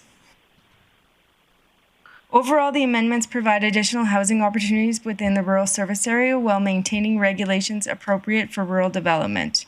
Administration recommends that Council give first, second, and third reading to Bylaw C 1260-215. Thank you. Thank you for that, Ms. Downing. I'll now turn it over to my colleagues for any questions of administration. Councillor O'Toole. Oh, sorry. Councillor Berg. I know. All right. Thank you, Deputy Mayor. So with these secondary suites in the new proposed area, back when we did the city secondary suites, of course, that was our focus. Would it be fair to say that this was something that just slipped through the cracks at the time? And I say that because obviously they have a bigger footprint than a lot of city lots. And to me, in many ways, it makes sense that we include this under that same umbrella. So was there a reason at the time it was left off, or again, something that slipped through the cracks? Ms. Downing? Thank you. It was just not part of the scope of that project. And we were aware that other considerations would have to be looked at. And we also wanted to engage property owners with these zonings. And in this case, we did send letters to every property owner that had either of these zonings. So this was a fairly large undertaking on its own. And okay, I appreciate that answer. Thank you. Councillor Baresi. Great, thank you. I appreciated the mention about make sure there's adequate water capacity, which hadn't occurred to me on here, which also makes me think about firefighting. Any concerns about all of a sudden you've got 2 structures instead of 1 for structural fires? Any concerns about firefighting capacity in these rural areas where you don't necessarily have a hydrant? Thank you. Through the chair, there actually is a clause written into the bylaw about ensuring that the fire department has a look at the plan and that they have signed off on the fact that they can adequately address a fire and that the building has adequate access for a fire truck to get to a second building on the property. Excellent. Thank you. Thank you for that. Seeing no more questions, I will move on to the, Councillor Thiessen, go ahead. You're good? Okay. Move on to the presentation submission portion of this public hearing. If there's anyone here to speak in support, please come forward. I'll make the second call. If anyone's here to speak in support of this, please come forward. And the third call, anyone here to speak in support, please come forward. Seeing none. If there's anyone here to speak against, please come forward. I'll make the second call. Anyone here to speak against, please come forward. And the third call, anyone here to speak against, please come forward. Seeing none, I will close this public hearing, and I will look to my colleagues for business arising. Councillor Thiessen. Yeah, I think I was jumping the gun there, DM Flack, but I'd be happy to do business. I would move that Council give first reading to Bylaw C-1260-215, being an amendment to the Land Use Bylaw. Thank you for that. And there's no discussion or debate on first reading, so I will call the question. Please vote.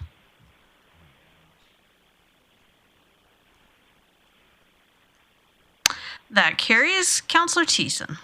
Yeah, thank you very much, Deputy Mayor Flack. I would move that Council give second reading to Bylaw C-1260-215, being an amendment to the Land Use Bylaw. Just speaking to this, I'd like to thank administration for all their hard work and effort in ensuring that every landowner in the rural service area was informed about these potential changes and also informed about these potential opportunities for them as well.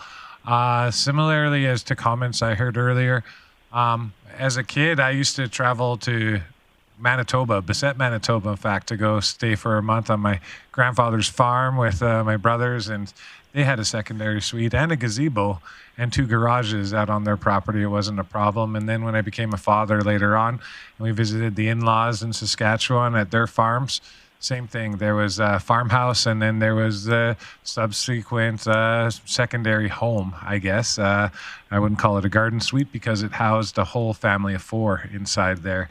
And they helped with the farm work, and they also lived their life, graduated high school, and moved on to do cool things with the United Nations and with the RCMP. At least the kids did. So I think this is a step in the right direction as far as development goes. I'm just extremely proud of the way our administration went about this. We could have tried to hodgepodge it all into one big, I think it was a bit, we did deliberate and debated on the last backyard suites bylaw, but it's good to separate this out. I thank you for that, and I thank you for the work in this. I'm happy to support it. Councillor Berg. Yeah, thanks. I too will support this. I have had a couple conversations with different individuals, and in each case, it was about multi-generational family living, where,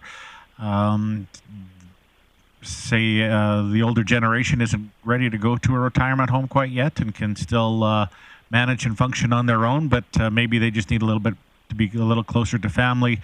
And then another case, it's actually a younger generation that they can't necessarily enter the home market quite yet, but parents have a little bit of land, and it brings the family closer together. So in each case, it's about generational living, and that's something that I support.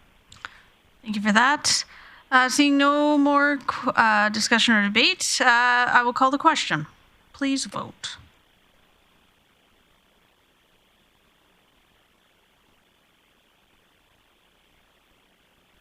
That carries. Councillor Thiessen. Thank you very much, Deputy Mayor Flack. I would move that Council have third reading at this meeting. Thank you for that. And in order for us to have third reading, this must pass unanimously. Seeing no discussion or debate, I'll call the question.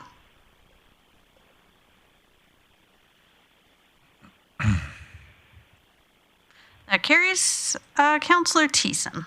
All right, let's finish off this business. I would move that Council give third reading to Bylaw C-1260-215, being an amendment to the Land Use Bylaw. Perfect. Thank you for that. I will call the question.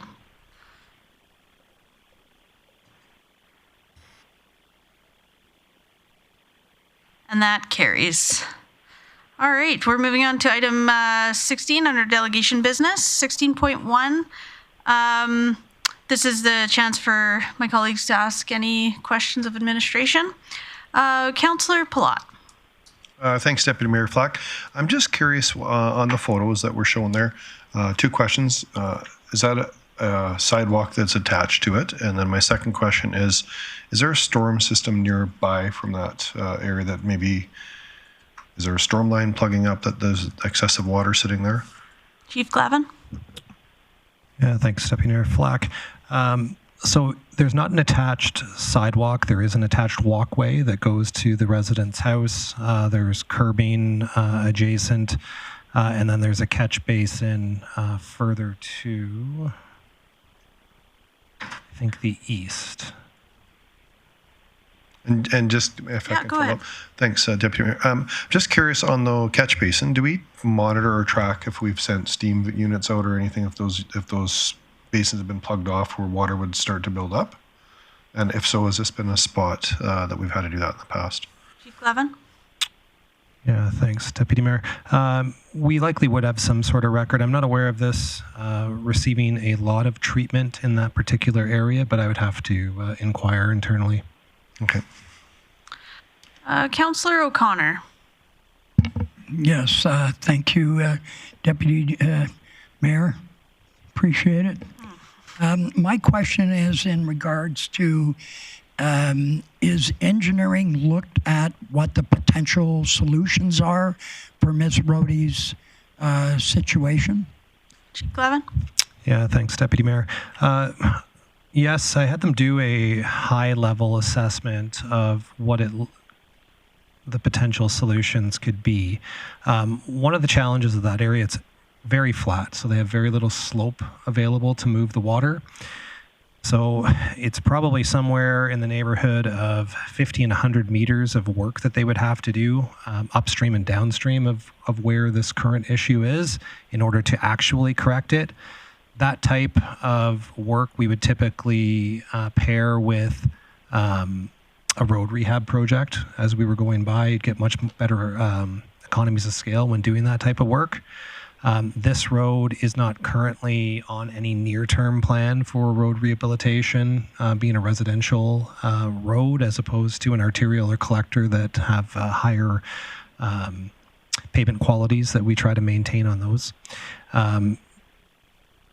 Without having detailed engineering, I do have a guesstimate. So I would say guesstimate just because I've had them do a very high level of work on it. But to do that, you know, if it's on the 100 meter side or 50 to 100 meters, it's somewhere in the neighborhood of $60,000 to $80,000 of work to do a interim solution or semi-permanent solution until road rehab is in the area.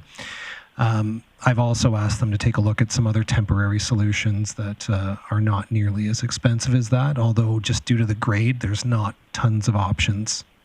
Yeah. Go ahead. My concern is, looks like the curb and the road have subsided. And I'm just wondering, is there a possibility that this could be either pump jacked up so that there is at least flat so the water isn't sitting in this area? I'm just curious if that's a potential solution. Chief Glavin? Thanks, Deputy Mayor. I know they did look at mudjacking as a potential solution there. Current state of curb and road, they're not confident that that would be an appropriate treatment of it. Whether that would make it worse is a potential in that area. But they did look at it. They did, eh? So how do we, as a city, then protect our residents from something that they didn't cause?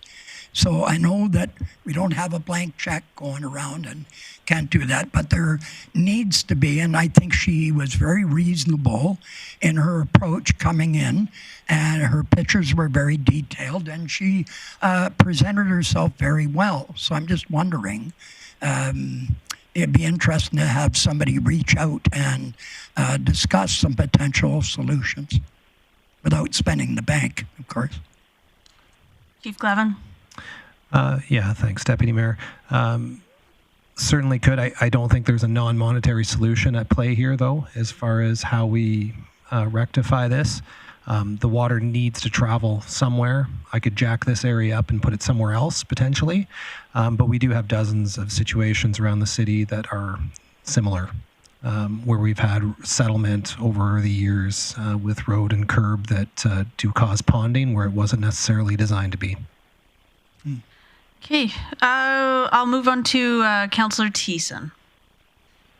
Thank you very much, Deputy Mayor Flack. Yeah, one of those that's at the top of my mind is in the Northridge area. There's a few blocks up along there where there's ponding and icing happens in the wintertime. And we've had that discussion around this table too, with not very many solutions that we could procure out of the discussion. Chief Clavin, you mentioned that because it's a residential road and it might require us to go in and do other work, that it would have to wait for a larger overlay project or road rehab.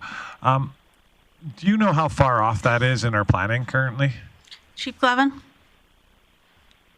Yeah, thanks. I don't have an exact date, but it's not on our near-term schedule for rehabilitation. Okay. Yeah, I don't know if the lady's going to spend the bank. We wouldn't let her spend the bank. It would be a $60,000 to $80,000 temporary sort of solution out of her pocket. She doesn't want that, and we don't want that for her either. I guess, the other solutions question has been asked, the cost has been asked. I'm reminiscent. I'm thinking back from 2018 to 2021. I think you're pretty familiar with this case scenario where along 66th Avenue and Country Club West, there was the center of the road actually kept depressing. It was because there was an underground spring that was running under it, didn't have a liner. Connor Coney was my wife's neighbor at the time, and he said maybe this is what we could do. We could do a liner. Now, what we did in the interim before we did the entire road rehab, and really, literally, that took a garbage truck like tearing up the road because it sank in so bad. And I got impressive pictures to show off from that. But Chief Clavin was quick to remedy that permanently. But the temporary solution for 2018 to 2021 was every time that road depressed, the city would send in a crew, cut out a rectangle of road, and fill it again, only to watch it depress by the end of next season. Is there a solution like that we could do on the books for this as a temporary, and without minus the spring running under the road, hopefully we wouldn't see that same annual depression? Chief Clavin? Yeah, thanks, Deputy Mayor. I'd have to investigate what treatments they were doing at that time in that neighborhood. When the road completely failed, when the garbage truck ran over it there, that was a happy coincidence, I suppose, that we actually had that road scheduled for rehabilitation that year. So that's why we're able to respond as quickly as we were there. Although in that case, it was an impassable section of road, so we would have had to have done something significant to remedy the issue there. Okay, thank you. Councillor Palat. Thanks for letting me in again here. I'm just curious, does the city have, when I'm looking at our pictures, there's a 2-inch, it's kind of 2-inch deep. Do we have any kind of, I guess, service level thresholds of when it would trigger us to have to do something? I mean, appreciate for the resident, that seems like a mountain, and I'm just wondering, I know if we had to fix everything that was within a 2-inch scale, it would be very expensive to the city, but do we have any thresholds for service level expectations for this kind of stuff? Chief Clavin? Yeah, thanks, Deputy Mayor. I'd have to check. I'm not aware of something. I think it would be location dependent. If it was, a foot of water that wasn't near anything that was causing any issues, we'd probably let it lie. If it was causing a significant issue, we'd probably look at options to treat it sooner, but I'm not aware off the top of my head a level of service that's been set by the city. Just curious, if this individual or somebody in the community decided, hey, I'm tired of soaking my feet to walk out to my car, and they decided to put down some rubber matting or something on that, would they get ticketed or fined if they put down some rubber matting to have access so they could walk out to it? I'm just wondering if that could be a somewhat of an interim solution where this individual could get to their car without wet feet, but also wouldn't impede water from running down the road at some point. I'm just not sure if that's something we'd allow or how that would be policed. Chief Clavin? Yeah, thanks, Deputy Mayor. That would be something I'd have to check with enforcement and see if that was an acceptable solution. Yeah, probably like Councillor Berg saying, it might not work in the winter, but it might be something that could help in the summer months. But Councillor Berg. Yeah, thank you, Deputy Mayor. I actually had a business just approach me last week about a very, very similar issue, and I didn't have an answer. So again, I've sent them to the team here. But in this situation, has it been surveyed? I'm just kind of wondering, how deep is that dip and how long would it go for? Because to me, I just think of an overlay, and I know that there's money involved, but I'm just wondering again about the scale of fixability too, because I know that some roads might need to be entirely tore up and ripped apart and rebuilt just because they are sinking under the weight of truck traffic. I'm just kind of wondering if this could potentially be an overlay patch, and Again, I have no idea on costs on those, but I'm just kind of curious to know if there's been any surveying being done to date that would show how deep of a dip and how long that dip is. Chief Glavin? Yeah, thanks. I'm not aware of a survey that's taken place since this came in this summer, but it is something I've asked to look for. What are some other cost-effective solutions on here, and that certainly could be part of it. Okay, thank you. Is there any other comments or questions or business arising?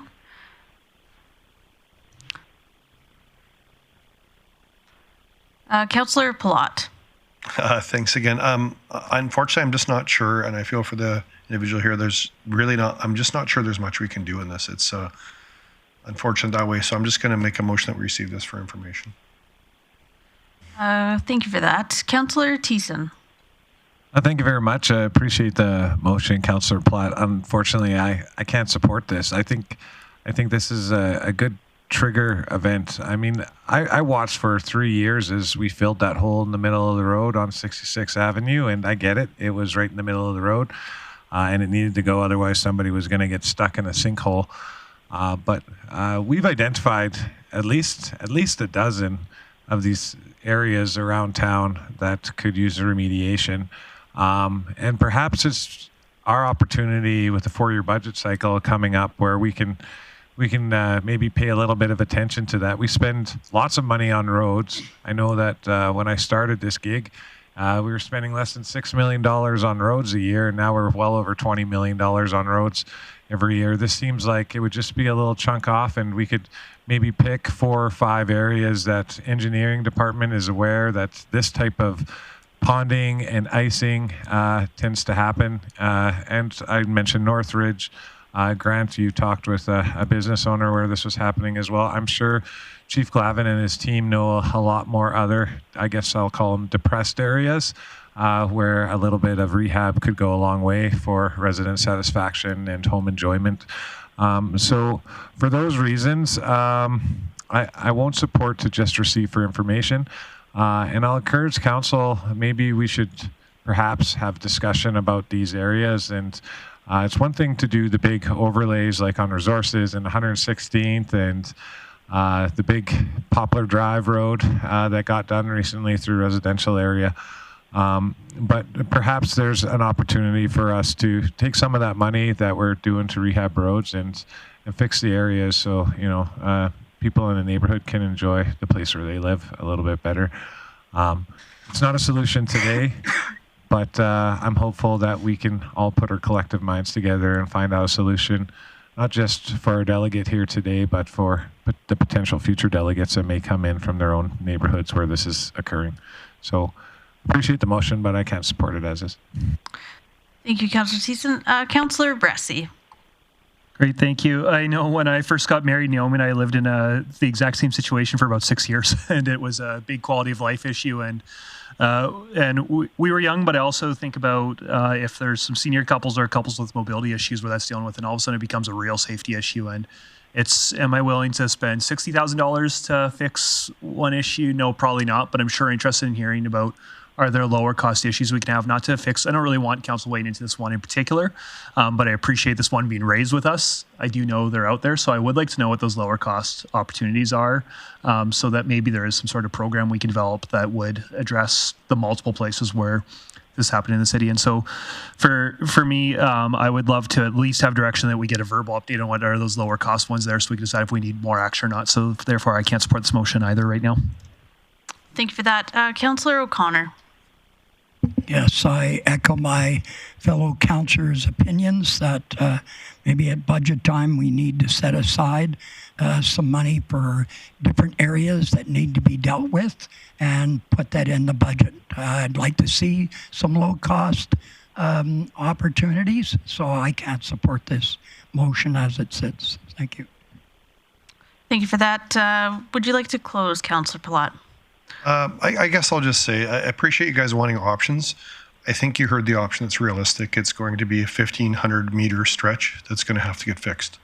So there's your option. I mean, it's not an 80 meter, 50 meter fix.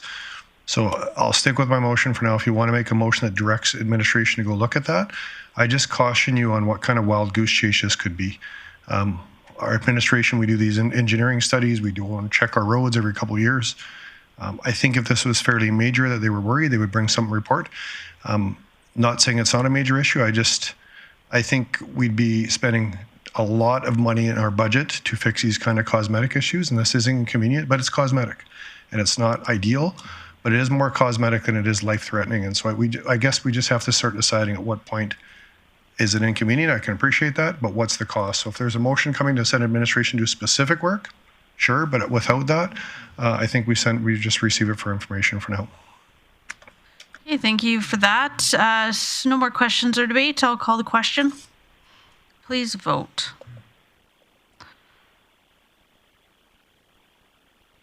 Barassi opposed. That motion is defeated. We'll look to Councillor Barassi. Great, thank you, Chair Flack. I would move that Council direct administration to bring a verbal update on potential low-cost opportunities to address issues like this to the appropriate standing committee. And just speak to this, we heard from Director Glavin that he's waiting to hear back about some other potential options, and if they're out there. If they're not out there and it truly is a goose chase like Councillor Platt indicated it might be, I don't want to direct administration to do a bunch of work, but at least I'd like to hear what that high-level inquiry from Director Glavin turns up, and I'd love him to have that discussion at committee, and then committee based on that can decide, hey, does it sound like there's some realistic opportunities to actually task administration to create a budget, do some work? And so for now, I don't think that I want to task a full report, but I would love to get a verbal update on this to the appropriate committee. So I hope Council will support this motion. Thank you for that. Councillor Berg. Yeah, thanks. Actually, just more of a question just to potentially correct the record, and maybe it was my hearing, because my hearing honestly isn't all that great. But Councillor Palat, you'd mentioned that the stretch was 1,500 meters. It's 1.5 kilometers. Is that true? Is that the distance that you were mentioning, Chief Glavin? Chief Glavin? Yeah, thanks, Deputy Mayor. 50 to 100 meters. 50 to 100. Okay. Thank you. Just wanted that corrected. Thank you. Thank you for that. Yeah. It's not your hearing. Yeah. Councillor Thiessen.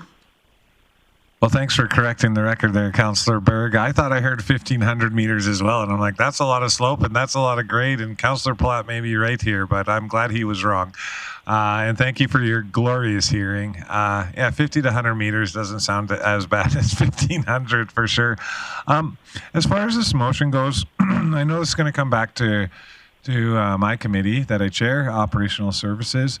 I'm interested to hear the verbal update, but probably from there we'll generate a bit more interest, hopefully, on other areas that may be there. Because I'm not as fixated on the low-cost solution, because sometimes low cost means you're going to do work over and over and over again, just like I witnessed on 66th Avenue for 3 years until we remediated the entire road. I think for over $2 million. It was so. Anyways, what I was hoping would come out of the motion, and maybe hopefully Chief Glavin will hear this and retain it for the verbal update, is to bring up other spots that we are aware of. We have had delegations come here from Northridge and say this is happening. The ponding, the icing, it's making it hard for us to even walk outside of our house. I know that Councillor O'Connor was dealing with something in Country Club around one of the cul-de-sacs a few years ago where that was happening. I think it was largely due to snow accumulation from the windrows, but it still happens.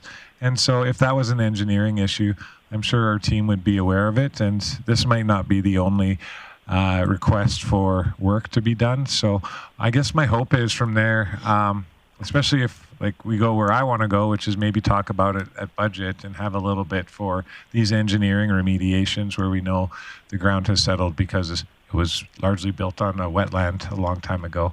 So I'd like to see those identified spots. I can support it now, Councillor Barassi, but I don't think it's going as far as I would like it to go, at least when we talk about budget, and we're moving into that 4-year cycle. So we're going to debate in November. So I'll support it now, but I'm hopeful that Chief Glavin heard me and might have a couple other spots that could be remediated too. Thanks. Thank you for that, Councillor Thiessen. Councillor Bressie, would you like to close? Yeah, I think just to be really clear on what I'm hoping to see out of this is potential low-cost opportunity. Actually, if the chair would allow me to amend it, and if council would, I'd love to say low-cost opportunities if they exist to deal with similar issues. And just the thought of that is, I don't want administration, if they start talking, they go, no, actually, this $60,000 to $100,000 cost we need to do, that truly is the only way to fix it, and we can't responsibly recommend any other lower cost approaches. I don't want them requesting lower cost approaches that they don't feel confident in just because we directed it. So if the chair will permit, I'd appreciate being able to make that amendment. For sure. I do have a question, I think, for Councillor Bressie. Is the intent of your motion potential low cost opportunities to deal with similar issues? I'm just thinking, are you wanting to find for permanent fixes, or is it for a low-cost temporary fix? Because the way I see this, I think Chief Glavin has said, we know kind of what it's going to cost to have a permanent fix. To me, a low-cost, I don't know, I'm just thinking, I think he told us what the low-cost opportunity was. I don't know. That's just my opinion. Yeah, I mean, what I heard, and apologies, Chief Glavin, if I misinterpreted or if it was hopeful hearing, but what I heard is he's still waiting to hear back from information from his staff on there might be additional opportunities to fix this, and they might come back and say, hey, actually, no, there is none. But for me, I just heard that there's maybe need to slow down on this and let our chief do a little bit more digging, a little bit more work before we decide, do we want to push something forward, or do we want to say, sorry, we really understand this sucks, but there truly is nothing we can do. So I really just want to create that room for staff to do a bit more research before we decide, or we need to task them with a lot of work. Yeah, for sure. Is it in the e-scribe as you wanted? Yes, okay, now it's updated. Seeing no other questions or debate, I will call the question.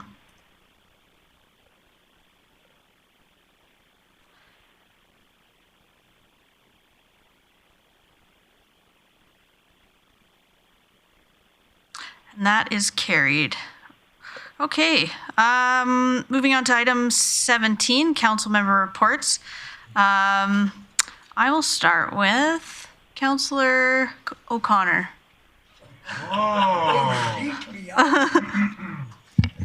Thank you, Deputy Mayor Flack. I have 3 or 4 items. I attended downtown associating meetings on improvement of the downtown and a general board meeting, and then went to the Roland African Learn, where at Ernie Radbourne Pavilion with Councillor Thiessen, who brought greetings, and Councillor Auger, and they handed out Chromebooks and backpacked for kids to start school. And to me, it wasn't a handout, it was a hand up. And it was very, very positive. And the room that they were in is too small. I think they need to go a little bit bigger. And the last event, Experience GP, was a very good event, and people are enjoying themselves.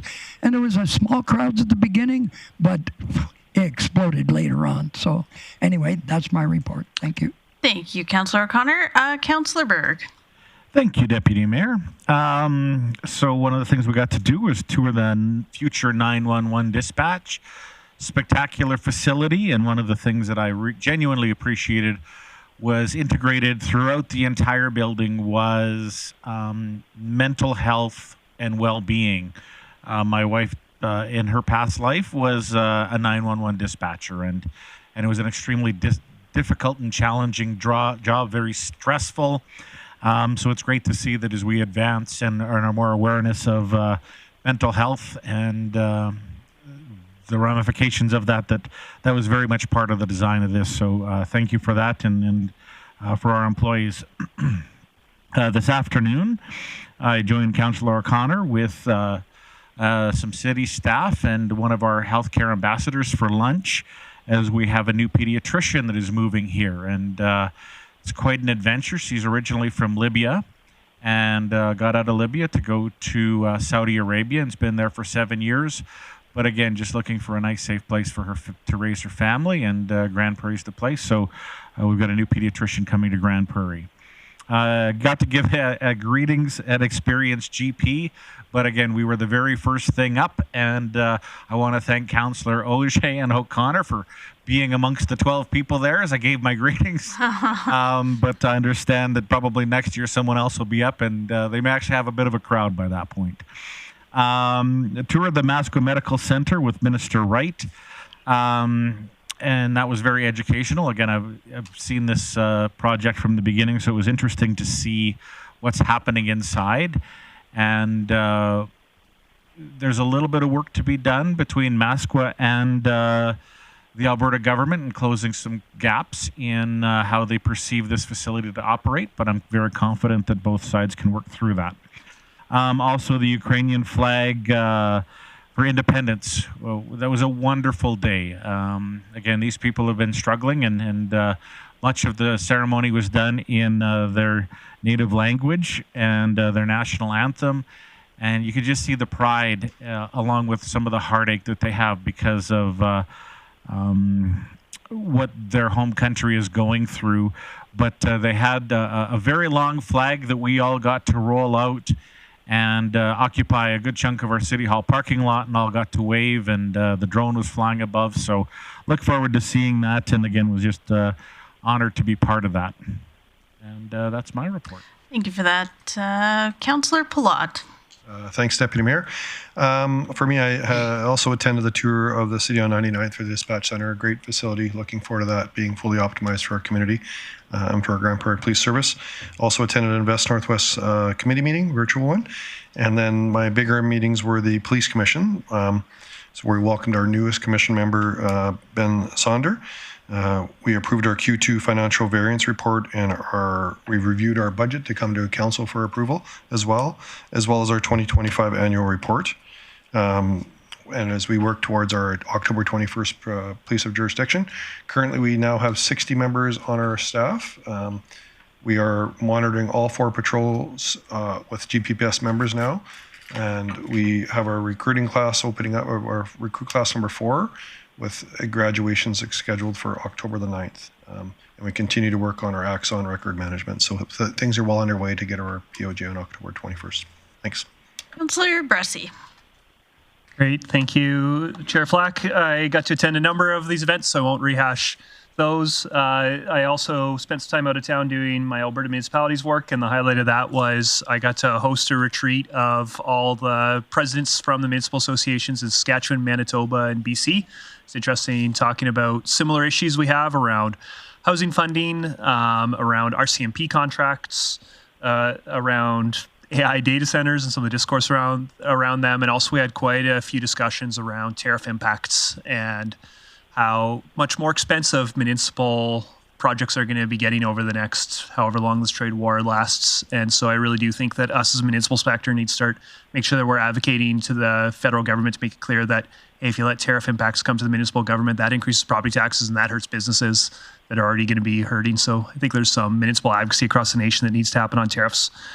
Here locally, the highlight of my time was on Saturday night. I got to go on behalf of Mayor Clayton to Grande Prairie, which is a kids event that our Cameroonian community puts on, where they have the Cameroonian children.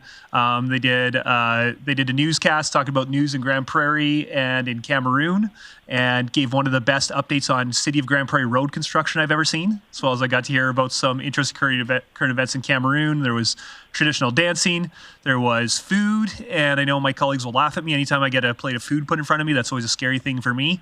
But I had some of the best chicken of my life at Grande Prairie, and so it is an event that I always enjoy these cultural events. I enjoy the sounds, the dancing, the stories, but this one was especially cute and precious because it was the kids putting it on. And the idea was Cameroonian kids invited their non-Cameroonian kids to share their heritage with them. And so definitely should be on council's radar. I'd encourage you all to go next year if the opportunity comes up.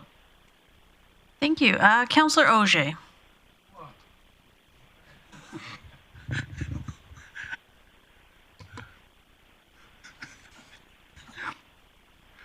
Sorry about that, Mayor. I have a list of activities that I've been involved in since August 19th. I guess one of the first ones, I'm still a board member at the Friendship Center, so I do go to their board meetings.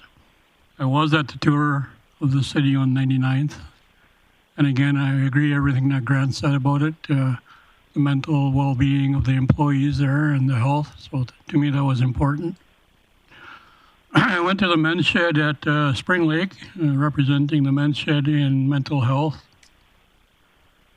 Was involved with the county of GP celebrations, went to the trade show, Kissel concert, and the drone show. And it was just amazing to see that drone show in the evening. It was something. I went to the Alberta Health Services barbecue and helped cook hot dogs. Well, no, hamburgers. Thanks for helping out there, Mike. You covered for me real well, I heard. And then, of course, I was involved with the Ukrainian flag raising. Went to the video rehearsal that we did. Went to a GPLIP meeting. Was involved at the Experience Grande Prairie. And I, too, was at the Rolling African gathering that happened the other day. It was quite the experience to see how they recognize their own people. That was good. And I went fishing all day yesterday for my own mental health. Thank you, Councillor Auger. Councillor Thiessen. Thank you very much, Deputy Mayor Flack. Well, similar to everybody else, I've been to a lot of these events, but it's a good thing I got 4-starred and nobody mentioned any of them. It's probably because I was at most of them by myself. So speaking to which, I had 2 meetings with the Mighty Peace Watershed Alliance. The first was Integrated Watershed Management Plan Steering Committee meeting. I was about 280 pages of technical reading on everything that has anything to do with the watershed based upon how we want to manage the resource, how we want to monitor the resource, and how we want to remediate the resource if possible wherever it's degraded. So, that ate up a good, I don't know, I want to say a week, but that would be an exaggeration. But I did read for a week about an hour a day just to get through all the documents and be ready to prepare as a chair and present. From there, we went to the technical committee where, as is the case with all of our technical committees with Mighty Peace Watershed, we go over all the projects that we're currently working on, and we investigate any other projects that we might be able to entertain. And usually that comes directly from the technical committee and or the board if we see problem areas across the watershed. I also had a Grand Spirit Foundation board meeting as well. More to come from that, but we had a lot of discussion was deferred to a next meeting, but we did approve a few policies. Budget is looking good. Our finances are looking good with Grand Spirit. We're ahead of schedule. Sounds like the city budget currently right now, we're right in the surplus, and I hope that sticks. I went to the NAMP Student Welcome Lunch at Lister Hall at the University of Alberta to give greetings on behalf of Mayor Clayton and the rest of Council, welcoming our second cohort of Northern Alberta medical professional students coming into Grande Prairie. So it was a full room of 30, and I was so honored to be able to look at the future of healthcare in our region and welcome them for a long time there. It was actually kind of funny because when I went up to the mic, I looked at all these soon-to-be doctors and nurses, and I said, if you've never been to Grande Prairie, you probably have preconceived notions about, us being a bit western or redneck or north and cold. But I bet you never saw the deputy mayor stepping up to the microphone with a mop-top haircut, a red blazer that's sleeveless, and 6 feet tall. But here I am, and just based off of those perceptions, you're going to find and learn, if you've never been to Grande Prairie before, that there's a lot more than meets the eye to this community, and we're full of pleasant surprises. So it was a great room to converse with those doctors and to share the stories of Grande Prairie and some of my own stories as well, and I would do it again. So thank you to everybody who didn't have the time to do that. I know the Premier was in town the day before, so I think that's why I got the lucky call. My schedule was free. Finally, I got to take in a little bit at the beginning and a little bit at the end of Experienced GP, and oh my goodness, I was worried at the start. As Grant said, there's only 12 people there. I actually didn't even see any member from council for all the times I was there. I know everyone was probably there, but when I went there, I think the most people I saw was about 100. Me and little Christopher were there from 4:30 till 6:45, and then we took off.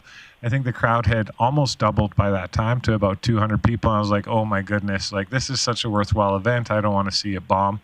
And then after we had dinner and Mom got home from work, I drove back, and man, I couldn't find a parking spot, but luckily someone pulled out on the street outside of Bonnet. So I just pulled up and I got out of my car, took a few steps. And I'm like, yeah, I'm not walking into that crowd. I'm going to enjoy it from my car here.